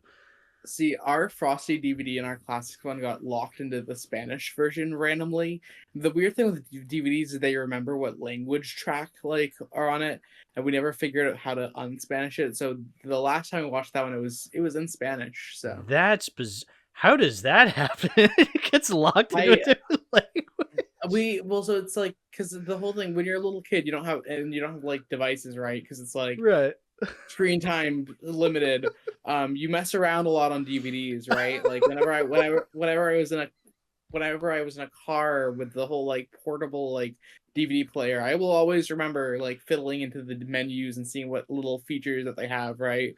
And I would just fiddle with the languages and stuff too because I was a very curious child with like any piece of technology, Yeah. like I'm fiddling, I'm figuring it out, and occasionally I'm wrecking the DVD for the rest of my family. So I've never heard that before, that the DVD itself locks into Spanish. So now it's going to be forever in Spanish. Wow. well, so it's like That's hilarious.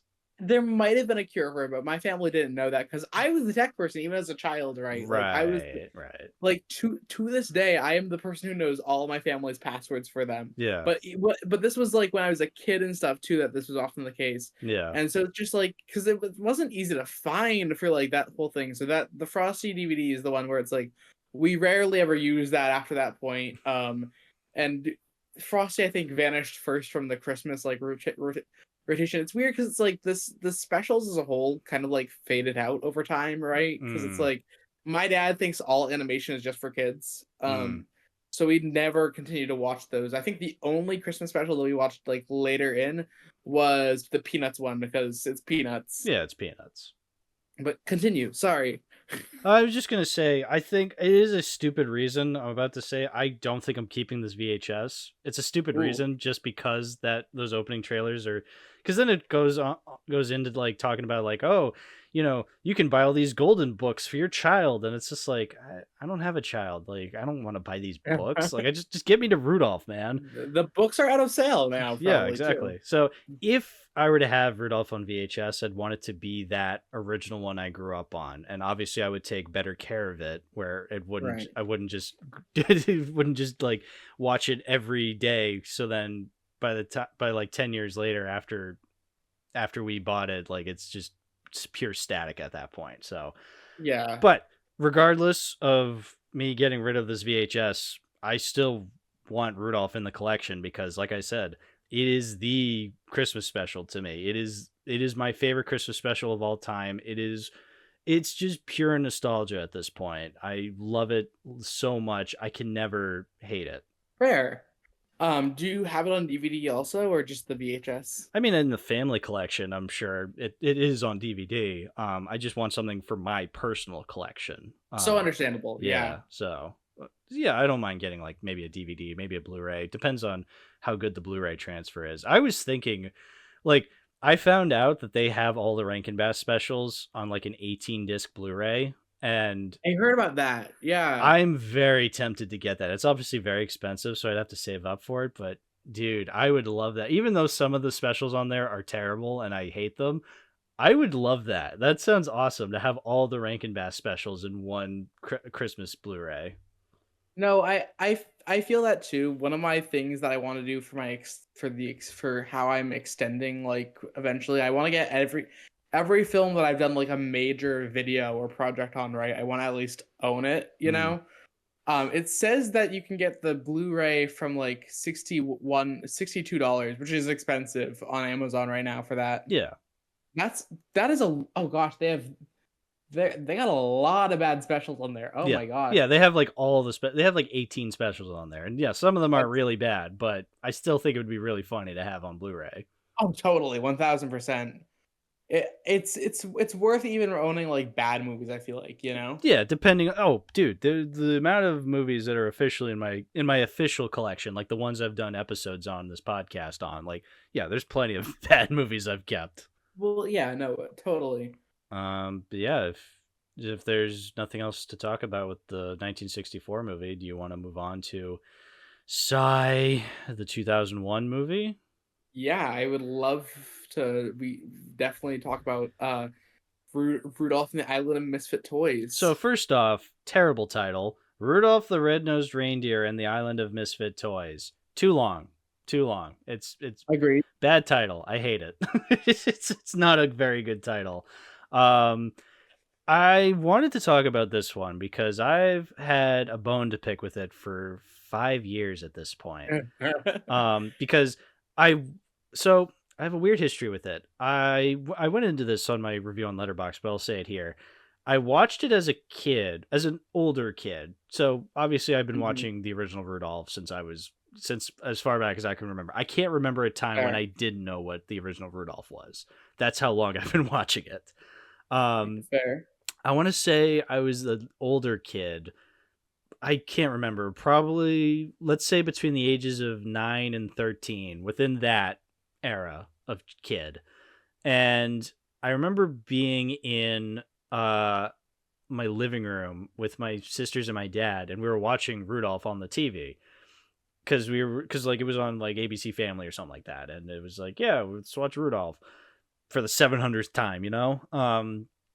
And then it ended, and we were about to turn off the TV, but then another special started playing. We're like, let's just watch this, and it was Rudolph the Red-Nosed Reindeer and the Island of Misfit Toys, Oh and boy. it started and we are like, what is this? And we just kept on watching, and I don't remember when my dad said it, but at some point during the movie my dad just audibly went, this is horrible. And it stuck with me for years up until now. So obviously bad first impression of being like, what the fuck is this movie?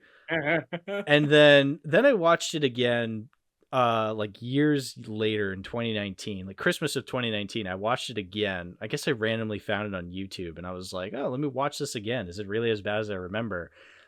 And I was flabbergasted by how bad it was. So much so that I was at the time I thought, oh, you know what? I should do like a review of this movie, like on my channel. I'll make a video tearing it to pieces. But I didn't feel like doing it that Christmas, so I said in my review on Letterboxd, I was like, wait until next year, folks. I'll do a video on it. And well, it's 4 years later, 4 or 5 years later, I Right. still haven't made the video. Because just craziness and busy stuff. So now here's my attempt. Here's my chance to finally talk shit about Rudolph the Red-Nosed Reindeer and the Island of Misfit Toys. I can finally talk about how awful it is. Yeah, no, I think the thing that's wild this like I think I had to go into my history with it, right? Yeah, go It ahead. was one, right, saw it on like ABC Family's 25 Days, because they air it like it's an official sequel, right? 'Cause I guess those Christmas blocks didn't have enough Christmas things to air, so they had to be like, yeah, we can pull this thing, we can get this thing and this thing. And Yeah. they like load up on like low quality Christmas stuff to fill their schedules out, because you got to fill 25 days of nothing but Christmas. I mean, hey, you know what? Yeah, when you have 25 days worth, you're going to come across some pretty shitty stuff, which, hey, you know what? I love watching bad Christmas movies, so to each their own. With the special, we like grew up with it, and having it's I enjoyed it as a kid. I thought it was like this official sequel and stuff too. And like to be fair, as a kid, it seems pretty official. Like Hmm. you can't tell as a kid that the CGI is garbage or anything. Right, yeah. It looks crystal clear to you, you know. Um, let alone with the wild extended cast of characters, which is also wild. Rudolph's got some really wild things going on with it, I feel like. Yeah. Yeah, because this one definitely, out of all the semi Rankin Bass sequels that have happened over the years, this one is trying the most to trying to cash in on the first one because it's using characters from the first one. It's not just, oh, Rudolph shows up again. Like this one has Hermie, Yukon Cornelius, the Bumble, the Snow Monster, Right. and then you Clary.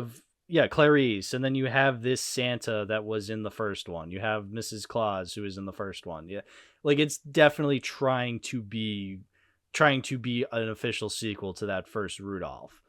Um, but it also has things that weren't in the original, and again, much like the other Rankin Bass specials, they de-age Rudolph back to being a child instead of being an Yeah. adult. And it's most notable, I think, here compared to the other ones. And it's interesting too, because it's like every other Rudolph sequel, right? Just goes into these brand new casts. Like the thing with the Shiny New Year. So, hot take, I actually like the Shiny New Year cast a decent amount, right? I think they're not developed well, but it's a unique group of characters that randomly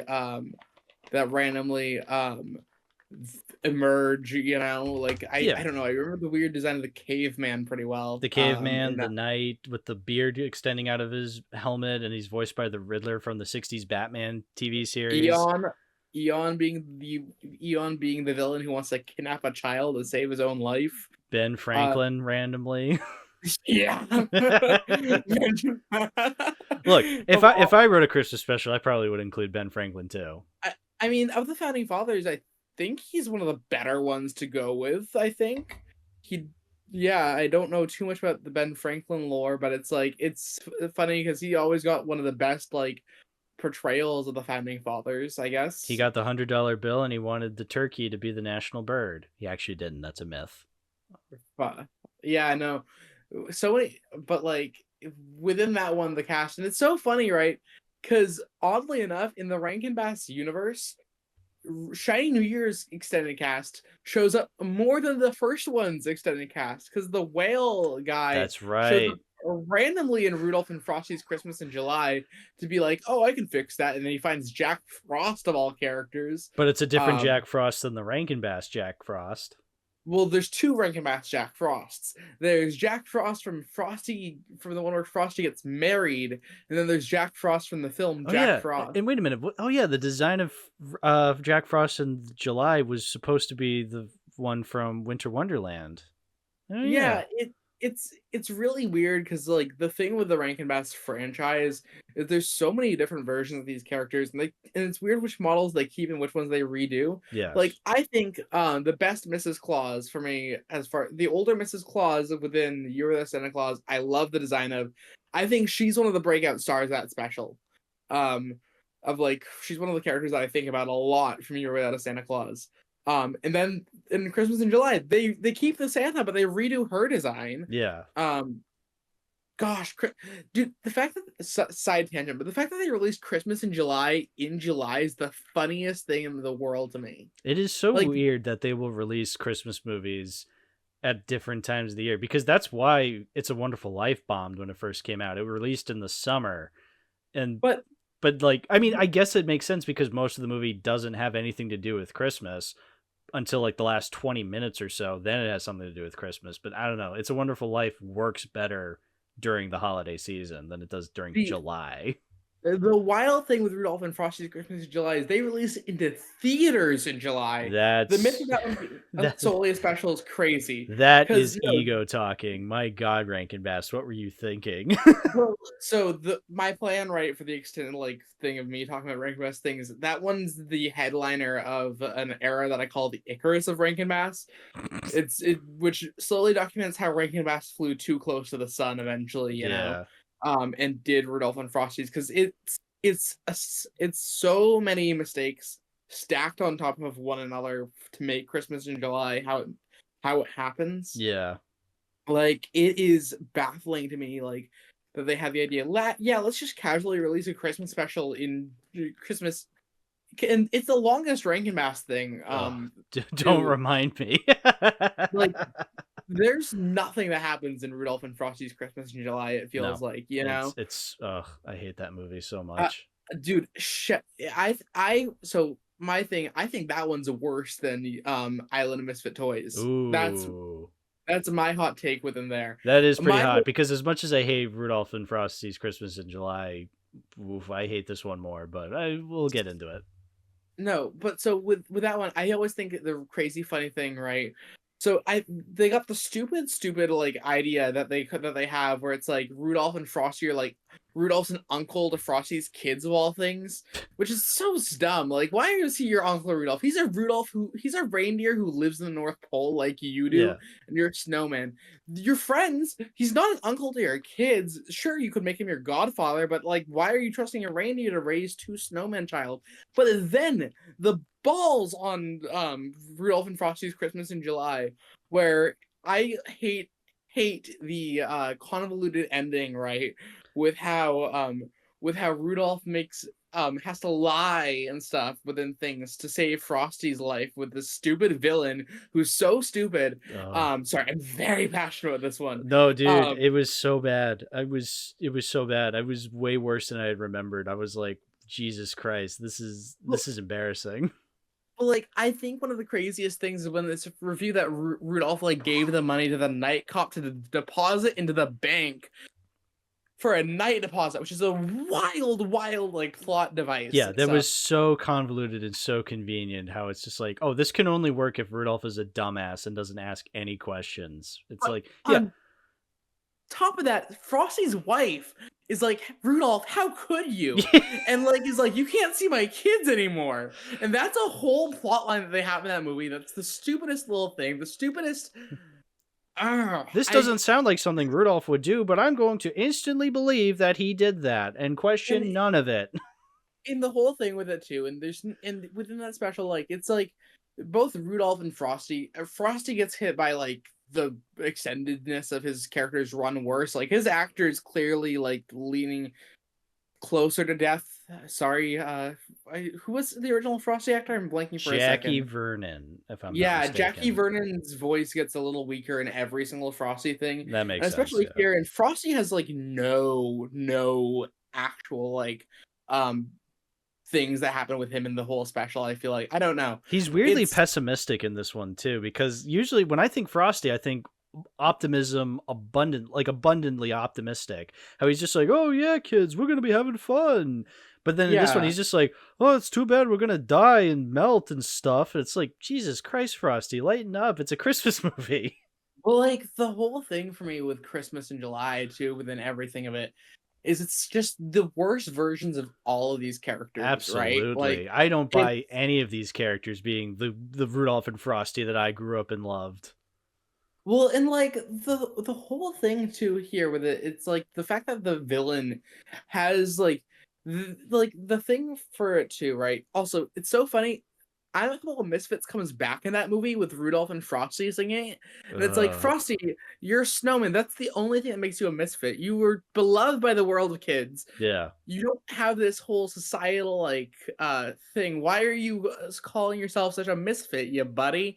Not to mention all this happens, right? Because they're trying to help an ice cream man who goes to the North Pole. win the heart of the daughter of like the circus's ringmaster, who's given way more focus than this like ringmaster like lady ever like needs for a character. But like she's like expected to be like one of the breakouts, and it's Santa who's technically the Rankin Bass narrator for this one, but he like does nothing the whole special, I Oh yeah, think. doesn't he have like yeah, it's established that he's the narrator, but he only has like one scene at the beginning when he's talking to the audience. He doesn't come back at all. Like he No, comes back in scenes, but not to narrate. He's not narrating no, the story. He just becomes a and player in the story. the whole thing within him being a player is him and Mrs. Claus are just like lost the entire time because this villain's master plan. I'm gonna Um, create a snowstorm and they're gonna get lost in it. yeah, no, the winter warlock that they have for this thing, I'm blanking on his name. The only kind of cool thing with him is his death's kind of cool. I liked it, yeah. Yeah, because it was like a But like, cool imagery. It was like this really scary face he was making when he was turning into a tree. oh, then also the fact that in that movie the evil reindeer exists. Oh yeah, and he doesn't get any comeuppance. He just stops No, existing. Ugh. he just talks kind of like this, and Yeah. he's like Rudolph, my old buddy. He You know, has I a bullied you. he has a slight effeminate voice like this. Yes. Yeah, it kind of reminds me of Templeton from Charlotte's Web of all things. He did seem Uh, very rat-like in this movie. Yeah. but oh boy, no, Christmas in July is the worst thing I watched during the marathon. It is. There's a few. There's 3 2 out of 10s in my entire ranking. It's that. It's Willie Mays and the Say Hey Kid. And then there's The Life and Adventures of Santa Claus, which is oh boy. Ooh. But Christmas in July. Oh, I actually no. I also gave the live action Year Without Santa Claus a 2 out of 10. So there's 4 2 out of 10s. But I think, but like Christmas in July is that kind of level of like a mess that it's just fascinating to talk about. Oh yeah, which is why we talked about it instead of Island of Misfit Toys. Well, moving into Island of Misfit Toys. Yeah, no, Island of Misfit Toys. So I I I want to get it right off the bat. One of the worst aspects of this movie, and that is the animation. Oh yeah. Holy God, it is. Oh my God, it is.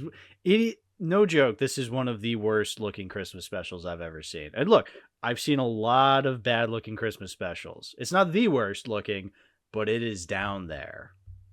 Yeah, no, it's definitely got the whole like early CGI thing, right? Because there's a reason that like not even most direct to DVD things were attempting CGI around this point. It was a few years later that things would be more CGI oriented, but it's Yes. very clear that because it was Golden Books that released this one, right? Yeah, it's Golden Books, and then Good Times Entertainment also had their fingers in this pie.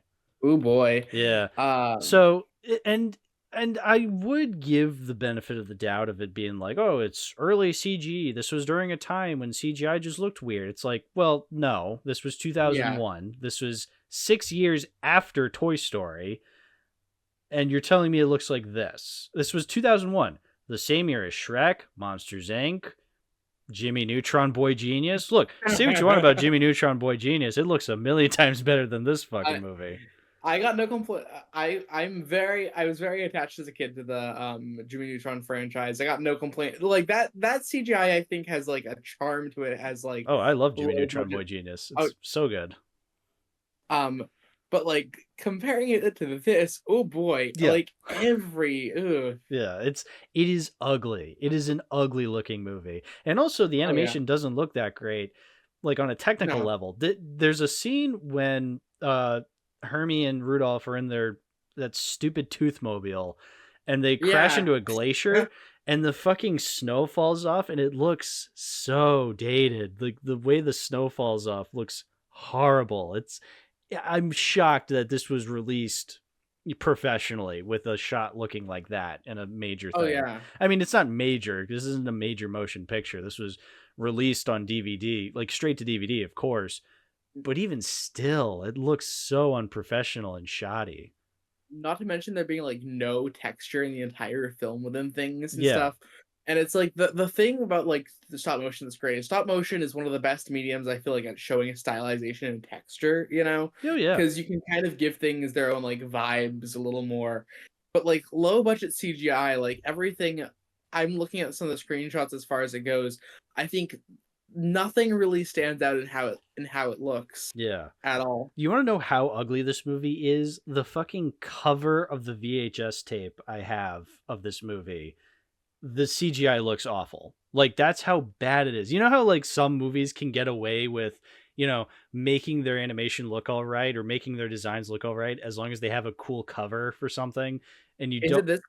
Is it this cover? Hang on, let me. Yes. Is it this one? Yeah, Yeah. that's the exact VHS I have. Like, look at it. Oh It doesn't even gosh. translate. You can't even make this look good. Like, it looks No. horrible. It's even in still image, even like looking at the images on the back, the animation, it looks horrible. They don't even touch it up to make it look like, to pretend that it looks okay. It's like, no, I, it just straight up looks like garbage. I think one of the crazy things within it, right, is it's like this film has their OCs do not steal, right, of like the toy taker who we'll get to, I will get to, Yeah, yeah, and then Queen Camilla's her name, who yeah. honestly is one of the less bad things I thought about. I don't know, I didn't hate her, you know. I was annoyed by her voice, which is weird because it's Jamie Lee Curtis, who is a Yeah, professional actress. But the whole time I'm thinking, Jesus, Jamie, like, this is the accent you're going with. This is the performance you're going with. I mean, the character herself was fine for what it was, but right. I really didn't like the voice performance.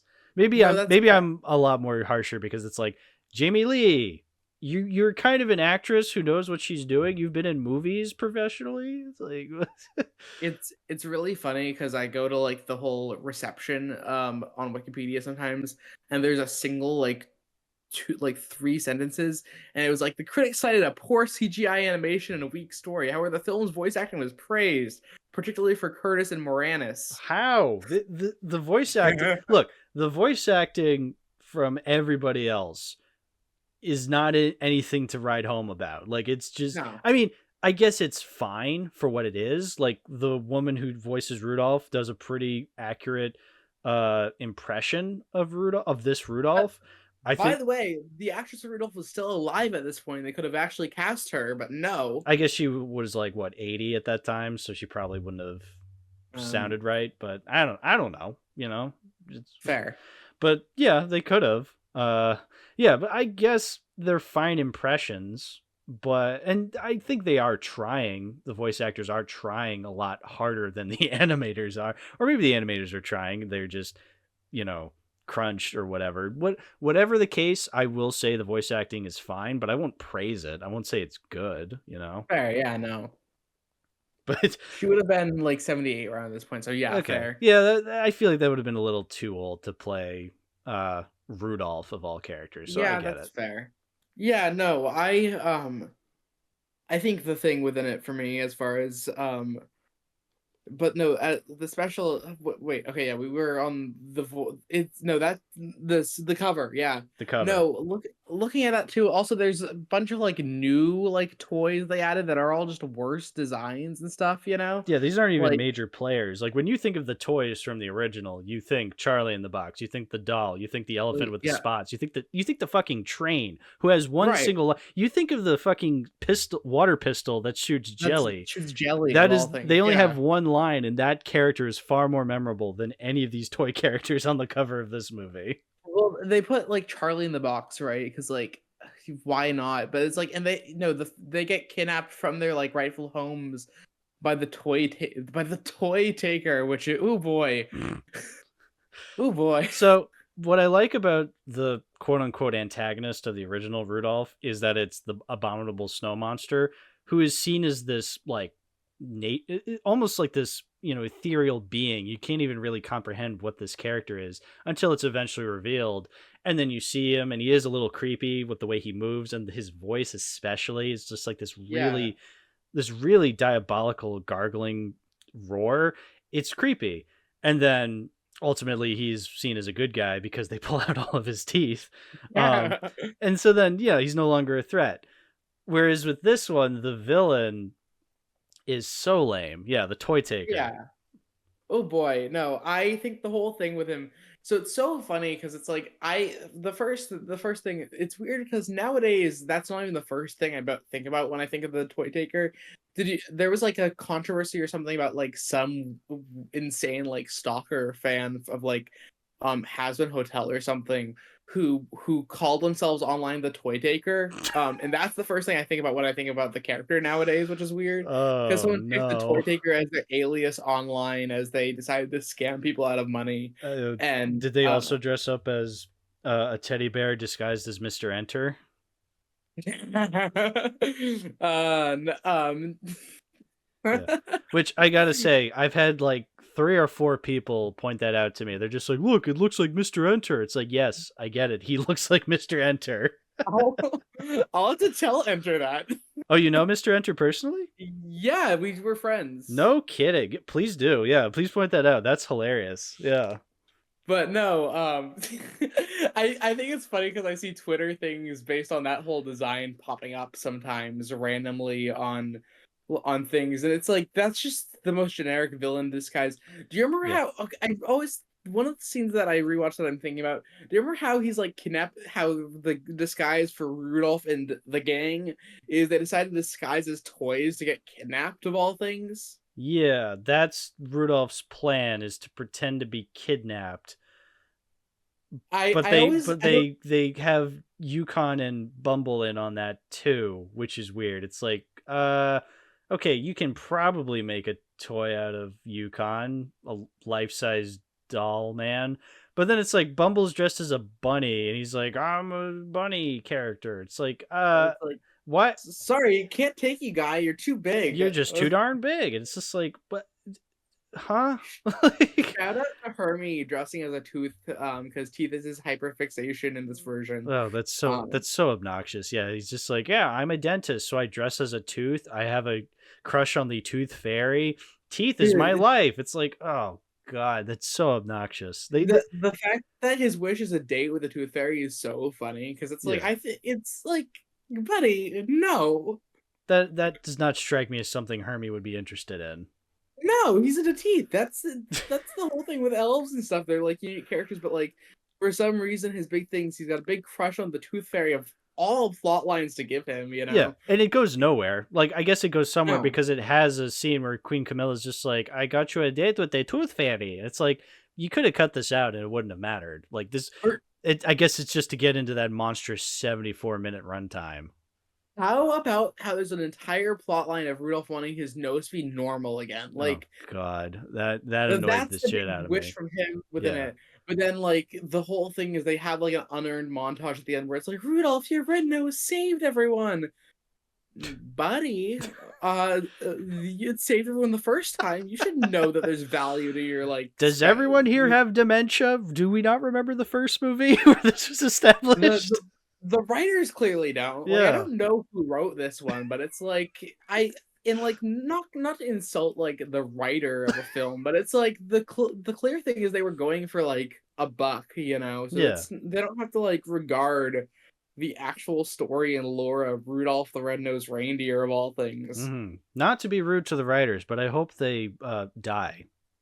No, no one deserves that. Uh, um oh. No, but like the whole thing that I don't know what their whole like lore within it right was like because Right. it's like you're not gonna get like the making of Rudolph the Red-Nosed Reindeer and the Island of Misfit Toys or anything, but it's like I don't see a single Rankin and or Bass in this crew list, like on the back of well the VHS. So, well that's the thing, and they were alive around this time too, mhm. which is Yeah. funny. Like they had just done their last special together, Santa Baby, like the previous year. No kidding. Oh, Um, that soon. Wow. Yeah, no, they worked on one project together in 2001, and that was the final project in the Rankin Bass canon that's officially like Rankin Bass. And Mm. it wasn't from their company, but yeah. But yeah, no, I don't know who these people are or why they thought they could make this. I really don't know how this came about of being made, but I mean they made it. Well, even that's debatable because considering the final product. Um Right.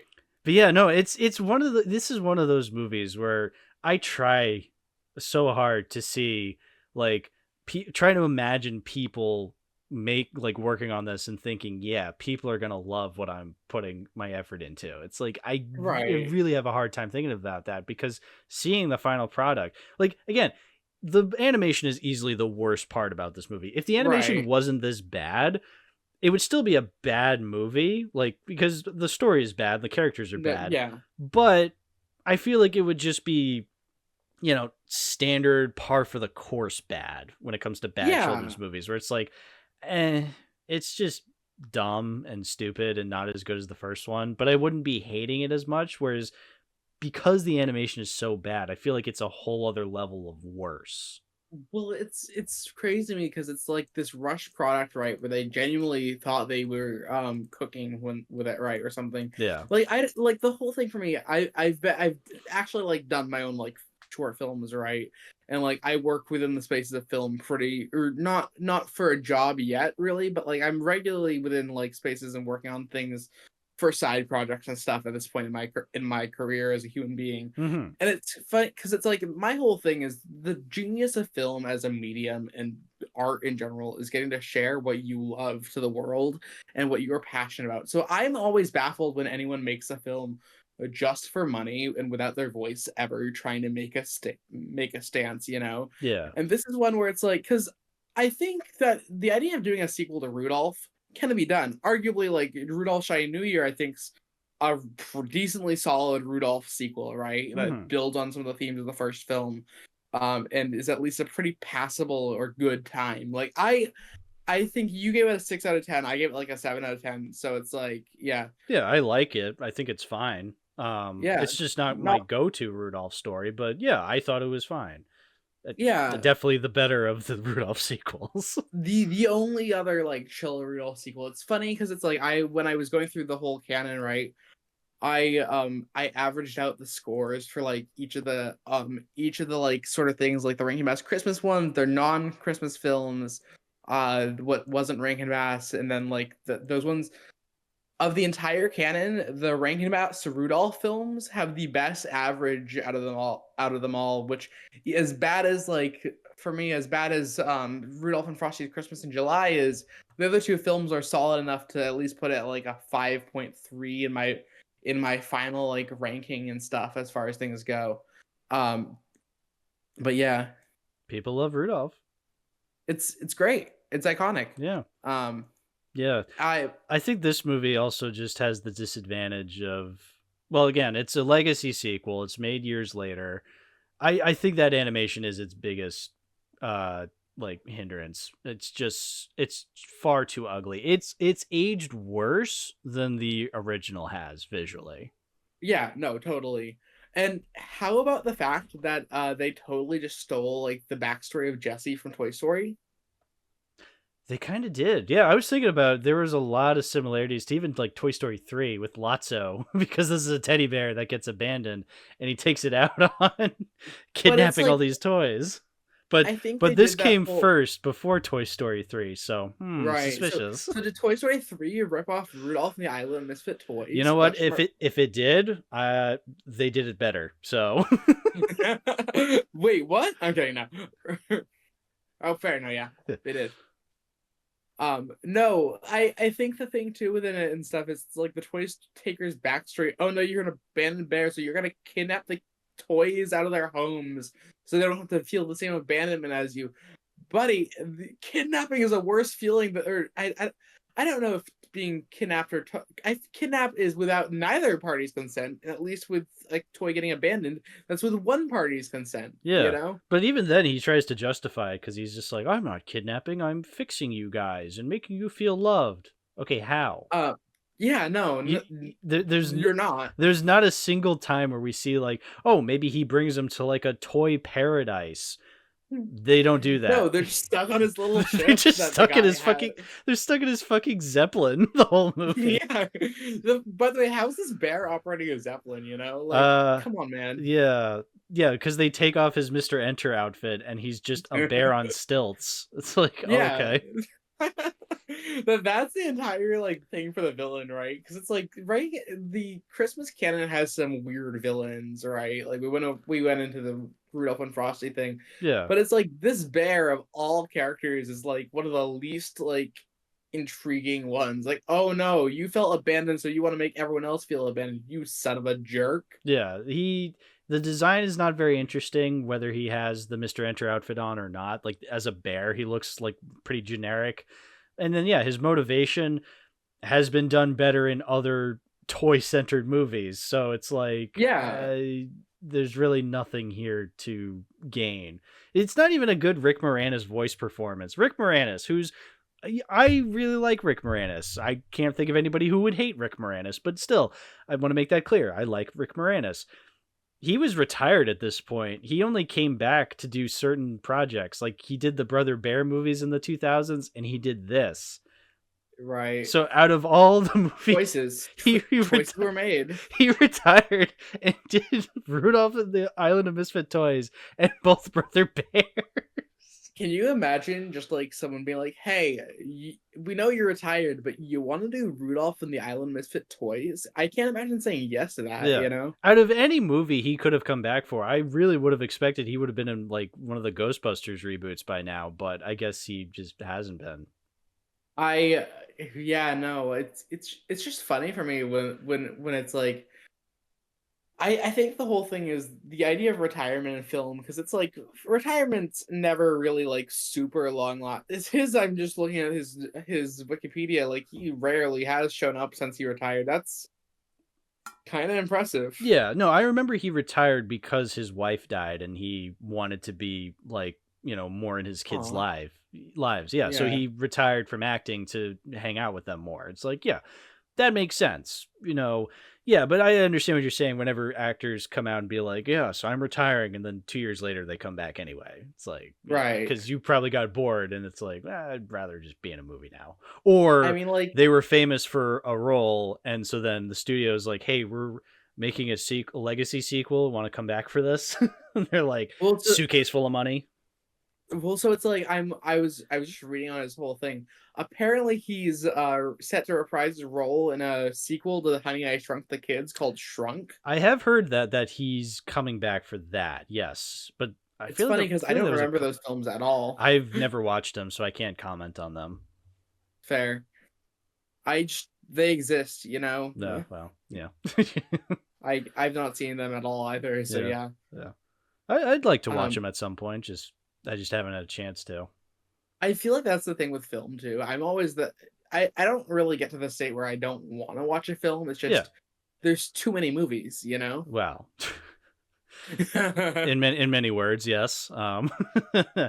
I mean, there's a reason why some of the movies I've talked about on this podcast were movies I've always had on my watch list that I just haven't had a chance to talk about.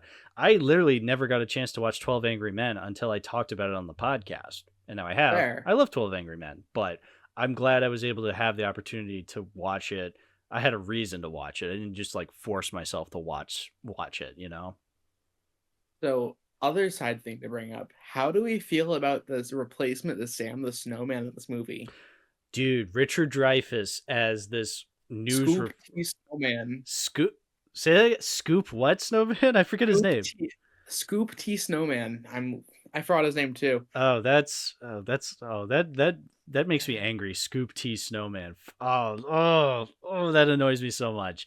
So Yeah, no, bad choices. bad narrator. Yeah, how he's just like, Yeah. First of all, his first scene where he's just like, "You thought the story of Rudolph was over?" It's like, yes, I did. When when Yeah. it said the end. Right. No, that's like, what more is there for the major narrative of Rudolph the Red-Nosed Reindeer? Yeah, You know? exactly. And then it's Richard Dreyfuss, who I like Richard Dreyfuss, but he didn't really bring anything that interesting to this character. Shocker. That's the whole thing with a lot of the acting. It's like it's got a lot of names that you wouldn't expect, you know. Yeah. But it's like they're there for the quick bag, you know. Yeah, Like, they literally advertise him at the front. Jamie Lee Curtis, Richard Dreyfuss, Rick Moranis. And these are not performances I'm going to be remembering from Jamie Lee Curtis, Richard Dreyfuss, and Rick Moranis. let alone that they're not even playing the major characters. They're playing the new Mm. OCs of the film from that they decided to tack into the story of all Oh things. yeah, no. Looking at the cover, only Jamie Lee Curtis and Rick Moranis' characters are on the cover. There's no Richard Dreyfuss character. Oh, he's on the back. Yeah. Skip. I forget his name already. I Sit- I already uh, forgot it. Wait, hang on. What was it? It's Scoop T Snowman. Scoop T Snow. That's right, Scoop. What a scoop! I'm a news reporter. Say, I got the Well, transatlantic accent. yeah, I know. If like that's the way to go. Good job, movie. Great idea Yeah, of what would be a fun little thing. good Um, replacement for Sam the Snowman, I must say. well, it's Not. like the whole thing is like Sam the Snowman, right? Having him without Burl Ives, like I think the whole thing he's way more tied to Burl Ives than like Rudolph is to her or his original actress. Billy Mae Richards, yeah. Yeah. Um, but like Sam, I don't think they could get away with that with the parents. Like it's weird because it's like I I think people do care about Rudolph, but at the same time, I don't think they care that too much. It's in a weird point of like how much people care Yes. about the Yeah. character. Well, I mean, people do care because I don't think anybody likes this movie. So No, clearly. But yeah, no, I get what you're saying though, where Burl Ives is attached to that. I think the other thing too is that very rarely do these narrators come back. I mean, I say that, but then Fred Astaire was the narrator for Santa Claus is Coming to Town, and then Easter Bunny is Coming to Town. oh yeah, And then Greer Garson did narrate both Little Drummer Boys. and Burl Ives actually narrated with the 2D animated Easter special they did. It's the first Easter Rabbit was also a Burl Ives narrated special. Okay, then. Yeah, okay. I don't know, but that's very rare for them to bring back narrators for other stories. And so, Right. yeah, maybe your thing is more correct, where it's a case of Burl Ives died 6 years earlier in 1995, so they didn't want to replace him. And so they didn't, but then we just get a nothing character. Like there's Well, nothing to Skip. What's his name? I forgot it again. Scoop D Snowman. Scoop. That's what it is. I'm never gonna Yeah, no, remember it. look. I think it would be funny if we give Steven T Snowman a different name every time we say Yeah. it. I'm sure Stefan T Snowman won't mind. No, Sturgeon T Snowman won't mind at all. Yes. Sully T Snowman is he can go by many names. Scurvy T Snowman is just a unique character, I Uh, love me some skeleton snowman.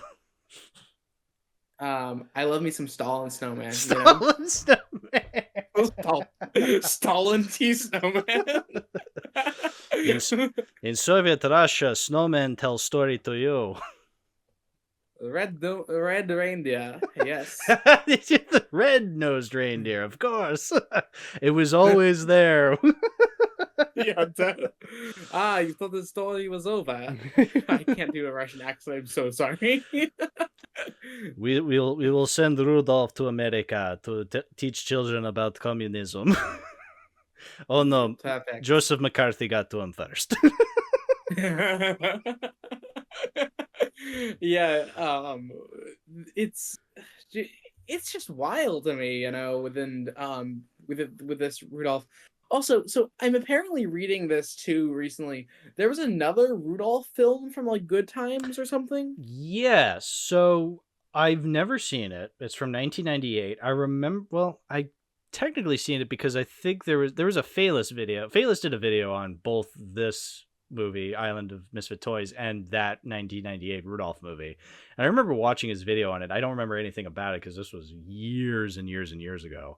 Right. But yes, there was a 98 film, and I remember finding it on Letterboxd. Yeah, it's like John Goodman and Whoopi Goldberg are in it. I'm looking at that like list of like people because they got Kathleen doing Rudolph again for this one, but it seems like no one from the original like special is a character in this. Like they don't, and apparently it's 92 minutes.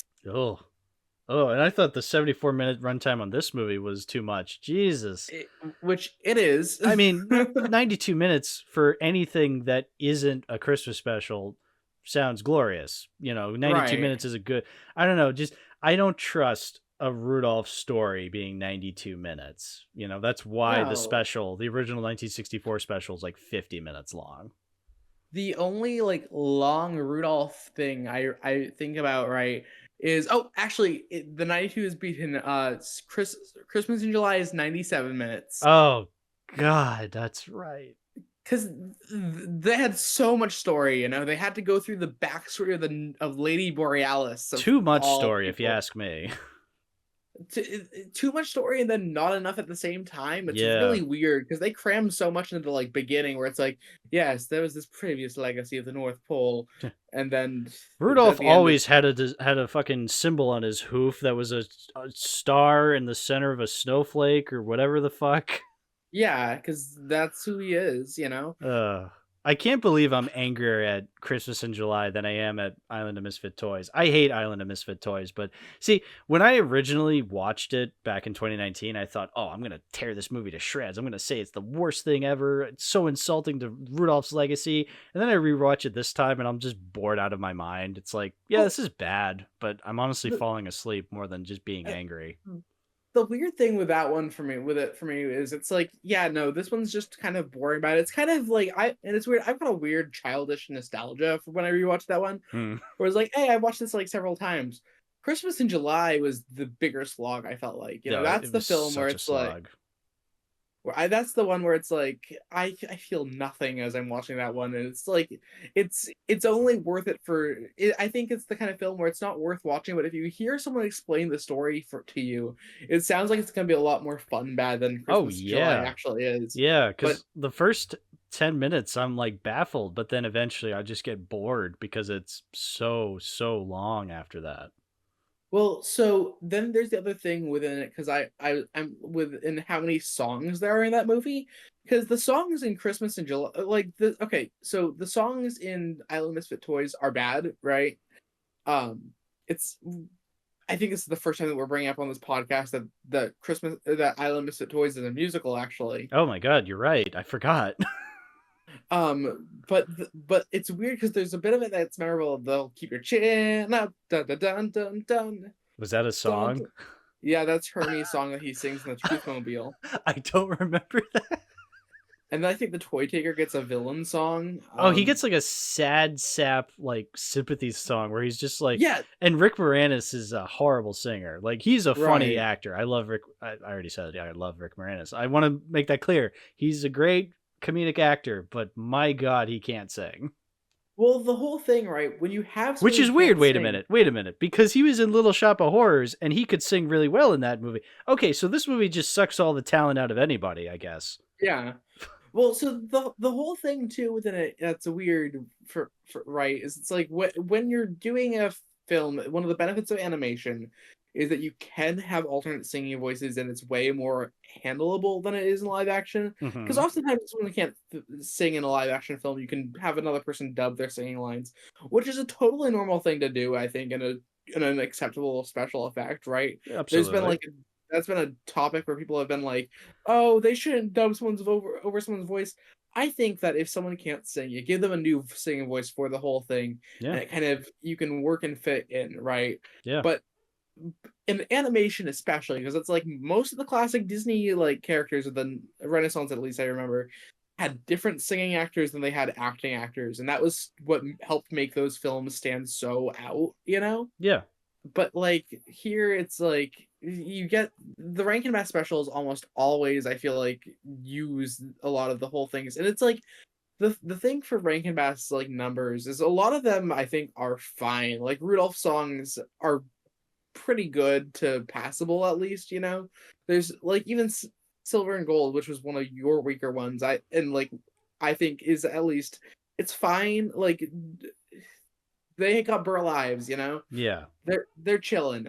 And, but it's like with this special, it's like the songs are pretty bad. I actually they don't list the songs on like Wikipedia. I think that's how under thought about the songs are in here.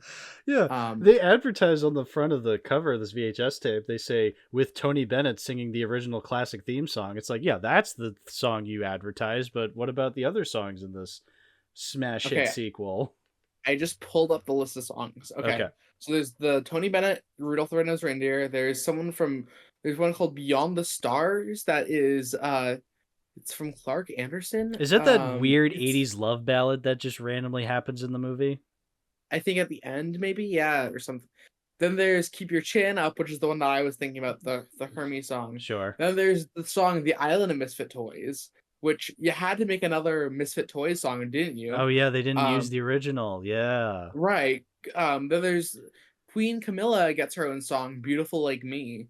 I don't remember Um it.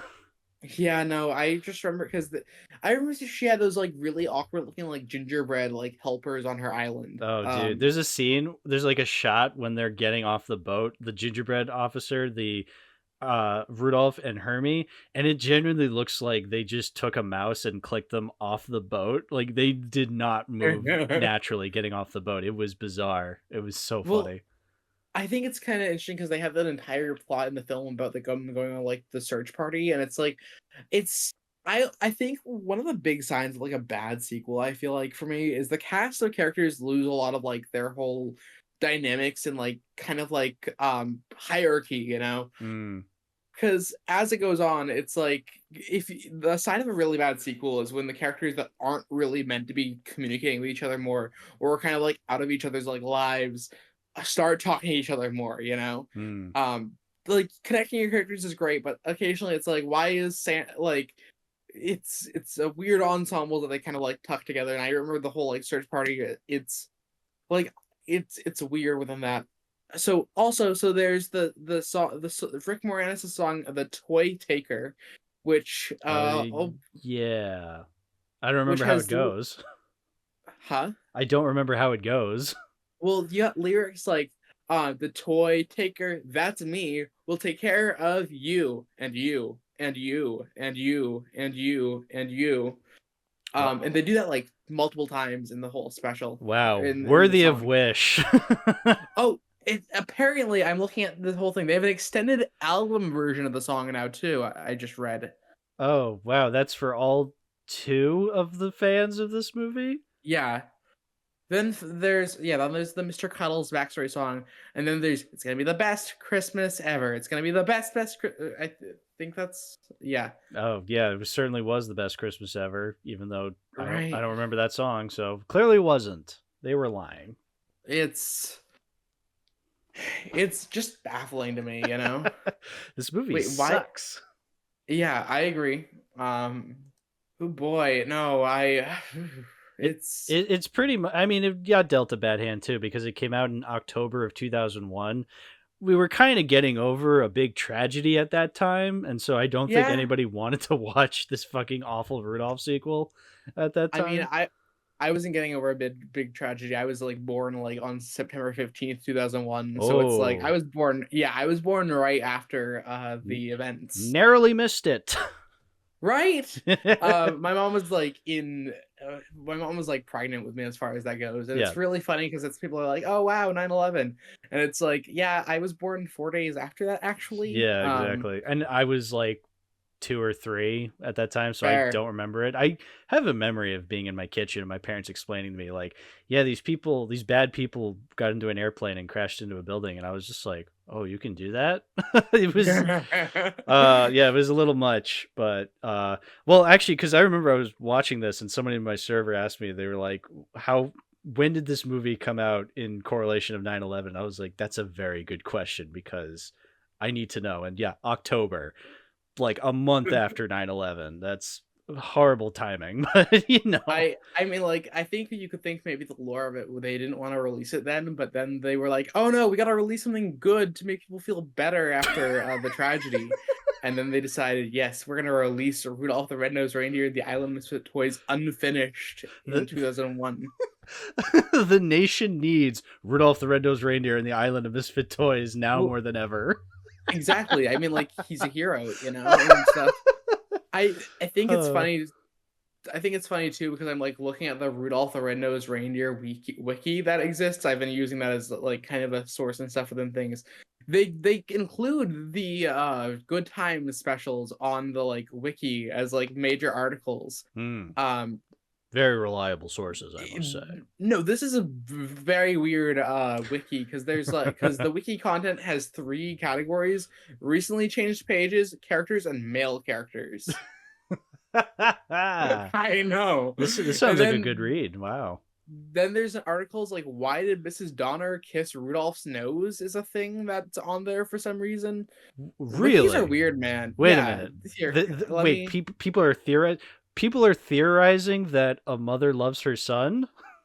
Why did No, that's an actual page that people like wrote into the world, you know? Oh my god. Do I dare click on it and show it in the episode and read it? Like, It's a candidate for deletion, so you don't have much time. all right, I'm gonna click on it. Okay. I'm gonna click on it. We're gonna read it live on this episode. If it'll Go do it. fucking load, Jesus. Okay. Why did Mrs. Donner kiss Rudolph's nose? Oh, this page is candidate for deletion. Oh. If you disagree with this deletion, why category or improve the page and remove delete tag. Remember. Yeah, there's nothing on it, but it's in the category, and it's only like some kid just made like a page of this, and it's like great job, congrats. Yeah. Oh, I guess. Yeah, I guess maybe the idea was that they wanted to get like the conversation rolling. Like, hey, I have a question, and then the mods were just like, all right, this is obviously a troll. But, wow. Yeah, no. All right. The mods for the Rudolph wiki. Yeah, all 2 of them. All right, so clearly that was a waste of time. Sorry, folks. Sorry. I'm so sorry for sending. I was so excited. I was about to learn some deep lore on Rudolph, some deep Rudolph theories on why did Mrs. Donner kiss Rudolph's nose. Naturally, well, it's like I think one of the wild things, like when they go through when like Christmas in July goes through the Rudolph like lore and new backstory, it's like he's a baby reindeer and his parents are sleeping when she just randomly visits him, because that's normal for a spirit to just randomly visit a child. Yeah, and explain everything. Yeah. There's literally a scene where that lady just explains everything to Rudolph, and she goes, "Do you understand?" And Rudolph, as a newborn, goes, I understand. It's like, what? No, you don't. No, you don't. No, you're a child. What are you? Yeah. I'm a 26-year-old man, and I don't understand what the fuck she's talking about. Well, the lore, it's so convoluted for like no reason. Yeah. And that's the craziest thing with that. Yeah. It's like, yeah, no, this lady wanted to protect the North Pole, so you've been blessed. Yeah. So what we're saying is Island of Misfit Toys is so boring that we're finding any reason to talk about Christmas in July instead. Right. Which is weird because, like I had said, I wanted to make a video out of this movie. And then rewatching it, it's like, no, this is just so boring and stupid. And it's pretty obvious why it's bad, that there's no reason for me to go into detail and analyzing every scene. You watch like 5 seconds of this movie and you know instantly why this sucks. Yeah. I just think the whole thing with it, it's the most like bottom barrel kind of like a sequel you can ever get. Yeah. And like legacy sequels have potential. I've never been a pure on legacy sequel hater, but it's like so often, like I feel like most of the time legacy sequels really fail to deliver, you know? Oh yeah, absolutely. There are more bad ones than good ones. I will admit there are good ones. Like movies like Blade Runner 2049 and Top Gun Maverick have proved to me, hey, legacy sequels can be pretty good, you know? So I've not seen Top Gun Maverick yet, but I feel like I might enjoy it because I wasn't a fan of the original Top Gun, so I'm assuming it's better than that. I know a lot of people who are a fan who hated the first Top Gun and then they love the second one. I mean, I like both equally just fine. I can't really decide which one I like more. I think they're both equally just fine, but I think they're good movies, you know? So yeah, I think you'd like Top Gun Maverick, but yeah, I would say 2049 is probably the poster child for how to do a legacy sequel. Yeah. No, any other thoughts that you have on Island Misfit Toys? I thought this would be a movie that I could like define as something I hate the most, as being something I could go up against, you know, just be like, yes, everything it does I hate, and I just have like hours upon hours of things to say about it. It's like, no, it's just bad. You know, it's pretty obvious why it's bad. The animation is horrendous and ugly, and the story and characters are just generic and bland and not the least bit interesting, but you know, it's a movie that was farted into existence, so of course it's going to be bland and uninteresting. You know, I feel like there are more insulting movies to me now that it's like 5 years later since I made my decision of deciding maybe I should make a video, and then it's like, no, I think I made the right choice in never doing a Nostalgia Critic-esque review of this movie. Fair. So I'm I'll say this: I'm not keeping the VHS. I thought Fair. it'd be funny to have on VHS. Like, oh, maybe I can then later destroy it and, you know, make like burn it or something. I don't know, do something with it. But it's like, that had to be a cheap VHS. yeah, it was like 30 cents because Oh my gosh. I mean, the store I go to whenever I get new VHS tapes are they have them just stacked in the back, and every VHS, no matter the quality of the VHS, is like 30 cents because they're like, they don't care. Like the employees do not give a shit about VHS tapes, so they're just like the old version of the store that I used to go to, because they moved locations. The old location, they had the VHS tapes up against the fucking window, where then like the sun would be shining down onto the tapes and sun drying them and making them unusable. Like, it's like, yeah, they clearly do not give a shit about VHS tapes. So I get it. It's an old medium, like, you know, but I still love VHS. That's why I wanted to end off the year with a double VHS tape episode. Yeah. Because, hey, VHS, they can be fun, even though I'm getting rid of both these VHS tapes that I talked about today. I mean, that's natural, you know. I feel like the thing with VHS is, like, we had a few growing up. Like, Toy Story 2 was the big VHS I remember. But then, like, when my uncles got a Spy Kids on VHS, it's so funny to think that that was like the dominant format for such a long time. Oh yeah, it sucks though. Like, we've talked about this before, but VHS as an actual, like, as an actual physical media thing sucks so hard. Like, the quality is awful on VHS tapes. Now, that's not the reason why I collect VHS tapes. It's not because of the quality. I'm not buying VHS tapes because, oh, it's the absolute best way to watch something. It's like, no.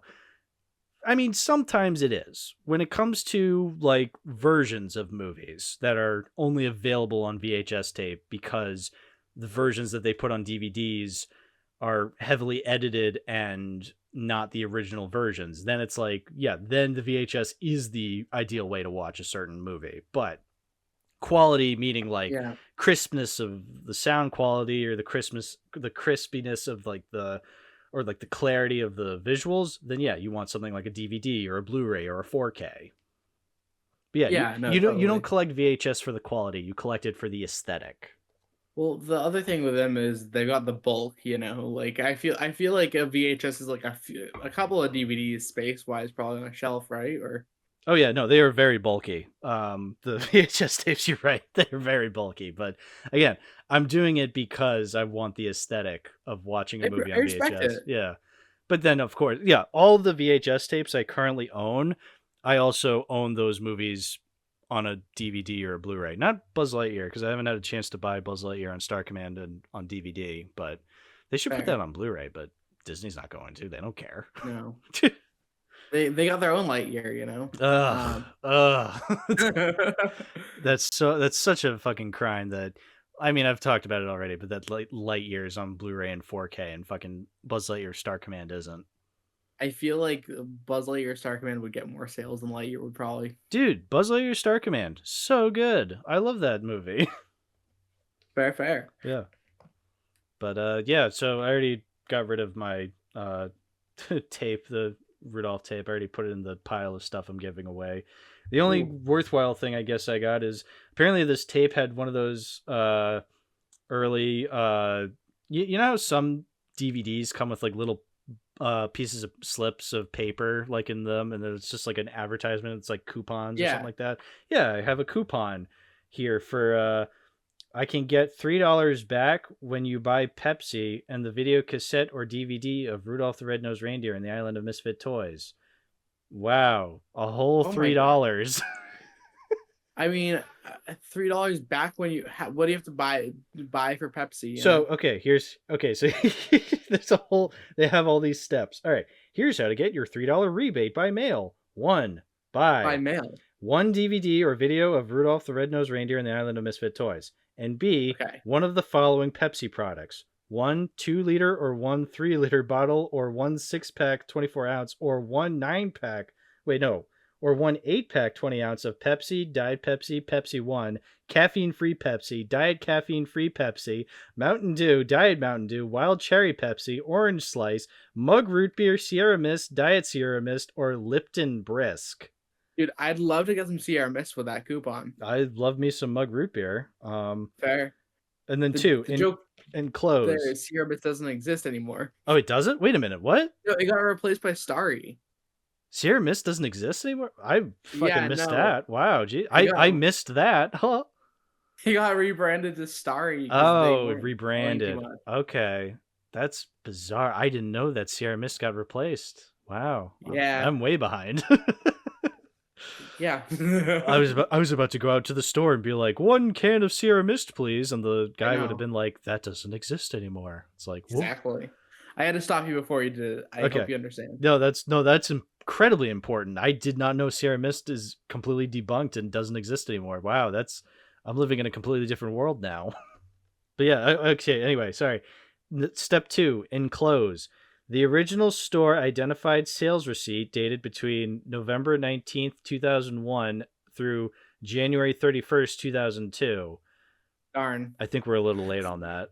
Yeah, I think we are. With the price circled for the Pepsi product and this proof of purchase card removed from inside the DVD/video cassette, and a 3-inch by 5-inch card hand printed with your name, address, and your daytime phone number.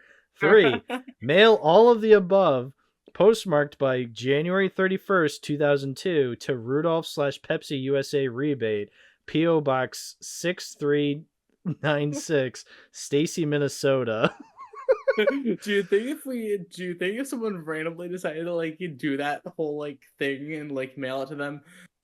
I don't think that exists. Like that'd be a good way to give a UPS guy a headache, you know? Oh yeah, absolutely. I've seen plenty of. There was a VHS tape. I remember one of these things slipped out where it's just like, how do we do? Or like, you can order more VHS tapes like this. Just send this card with all the check marks and send it to this address. And I genuinely thought about sending that. I know it would come back to me because I'm sure the majority of these places don't exist anymore. But right, hey, I can get $3 back just for buying a fucking Pepsi and this damn VHS tape. I mean, because look, the perfect way to watch Rudolph and the Island of Misfit Toys is with a nice organic glass of Pepsi. Yeah, a nice cold glass of Pepsi, your family by your side, and the TV remote in your hand. Let's watch Rudolph the Red-Nosed Reindeer and the Island of Misfit Toys. It's an event. It is an event, a family movie night with the Pepsi. Yeah.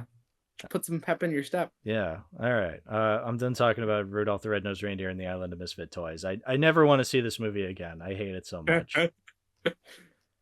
Fair. So, all right. Phineas, dude, it's time for you to shout out your stuff. You are the last person of the year to shout out your stuff on the podcast because this is the last episode of the year. So please. Wow. So, hi, my name is Phineas again. I've got the main way to follow me is my channel, the one and only Phineas on YouTube. I've been doing a retrospective on Rankin Bass as my latest project, and it's going slowly, but it's going. But there's that, and then you can find me on Twitter and then on Letterboxd. Basically, those are my big three, and I have a link tree also in the description. So yeah. Mm-hmm. Very good. Yeah, all your links will be in the description below. Nice. Yeah, so thank you for coming on today's episode to talk about Rudolph. Obviously, one Rudolph movie is better than the other, but, that's kind of the way it goes. Of course. Yeah, so, but, yeah, thank you. I really appreciate it. And Merry Christmas to everybody. This is the last episode of the year, as I said, and we'll see you all next year. Haha. 2025. Whoa. Yeah, how about that? All right, bye-bye, everybody.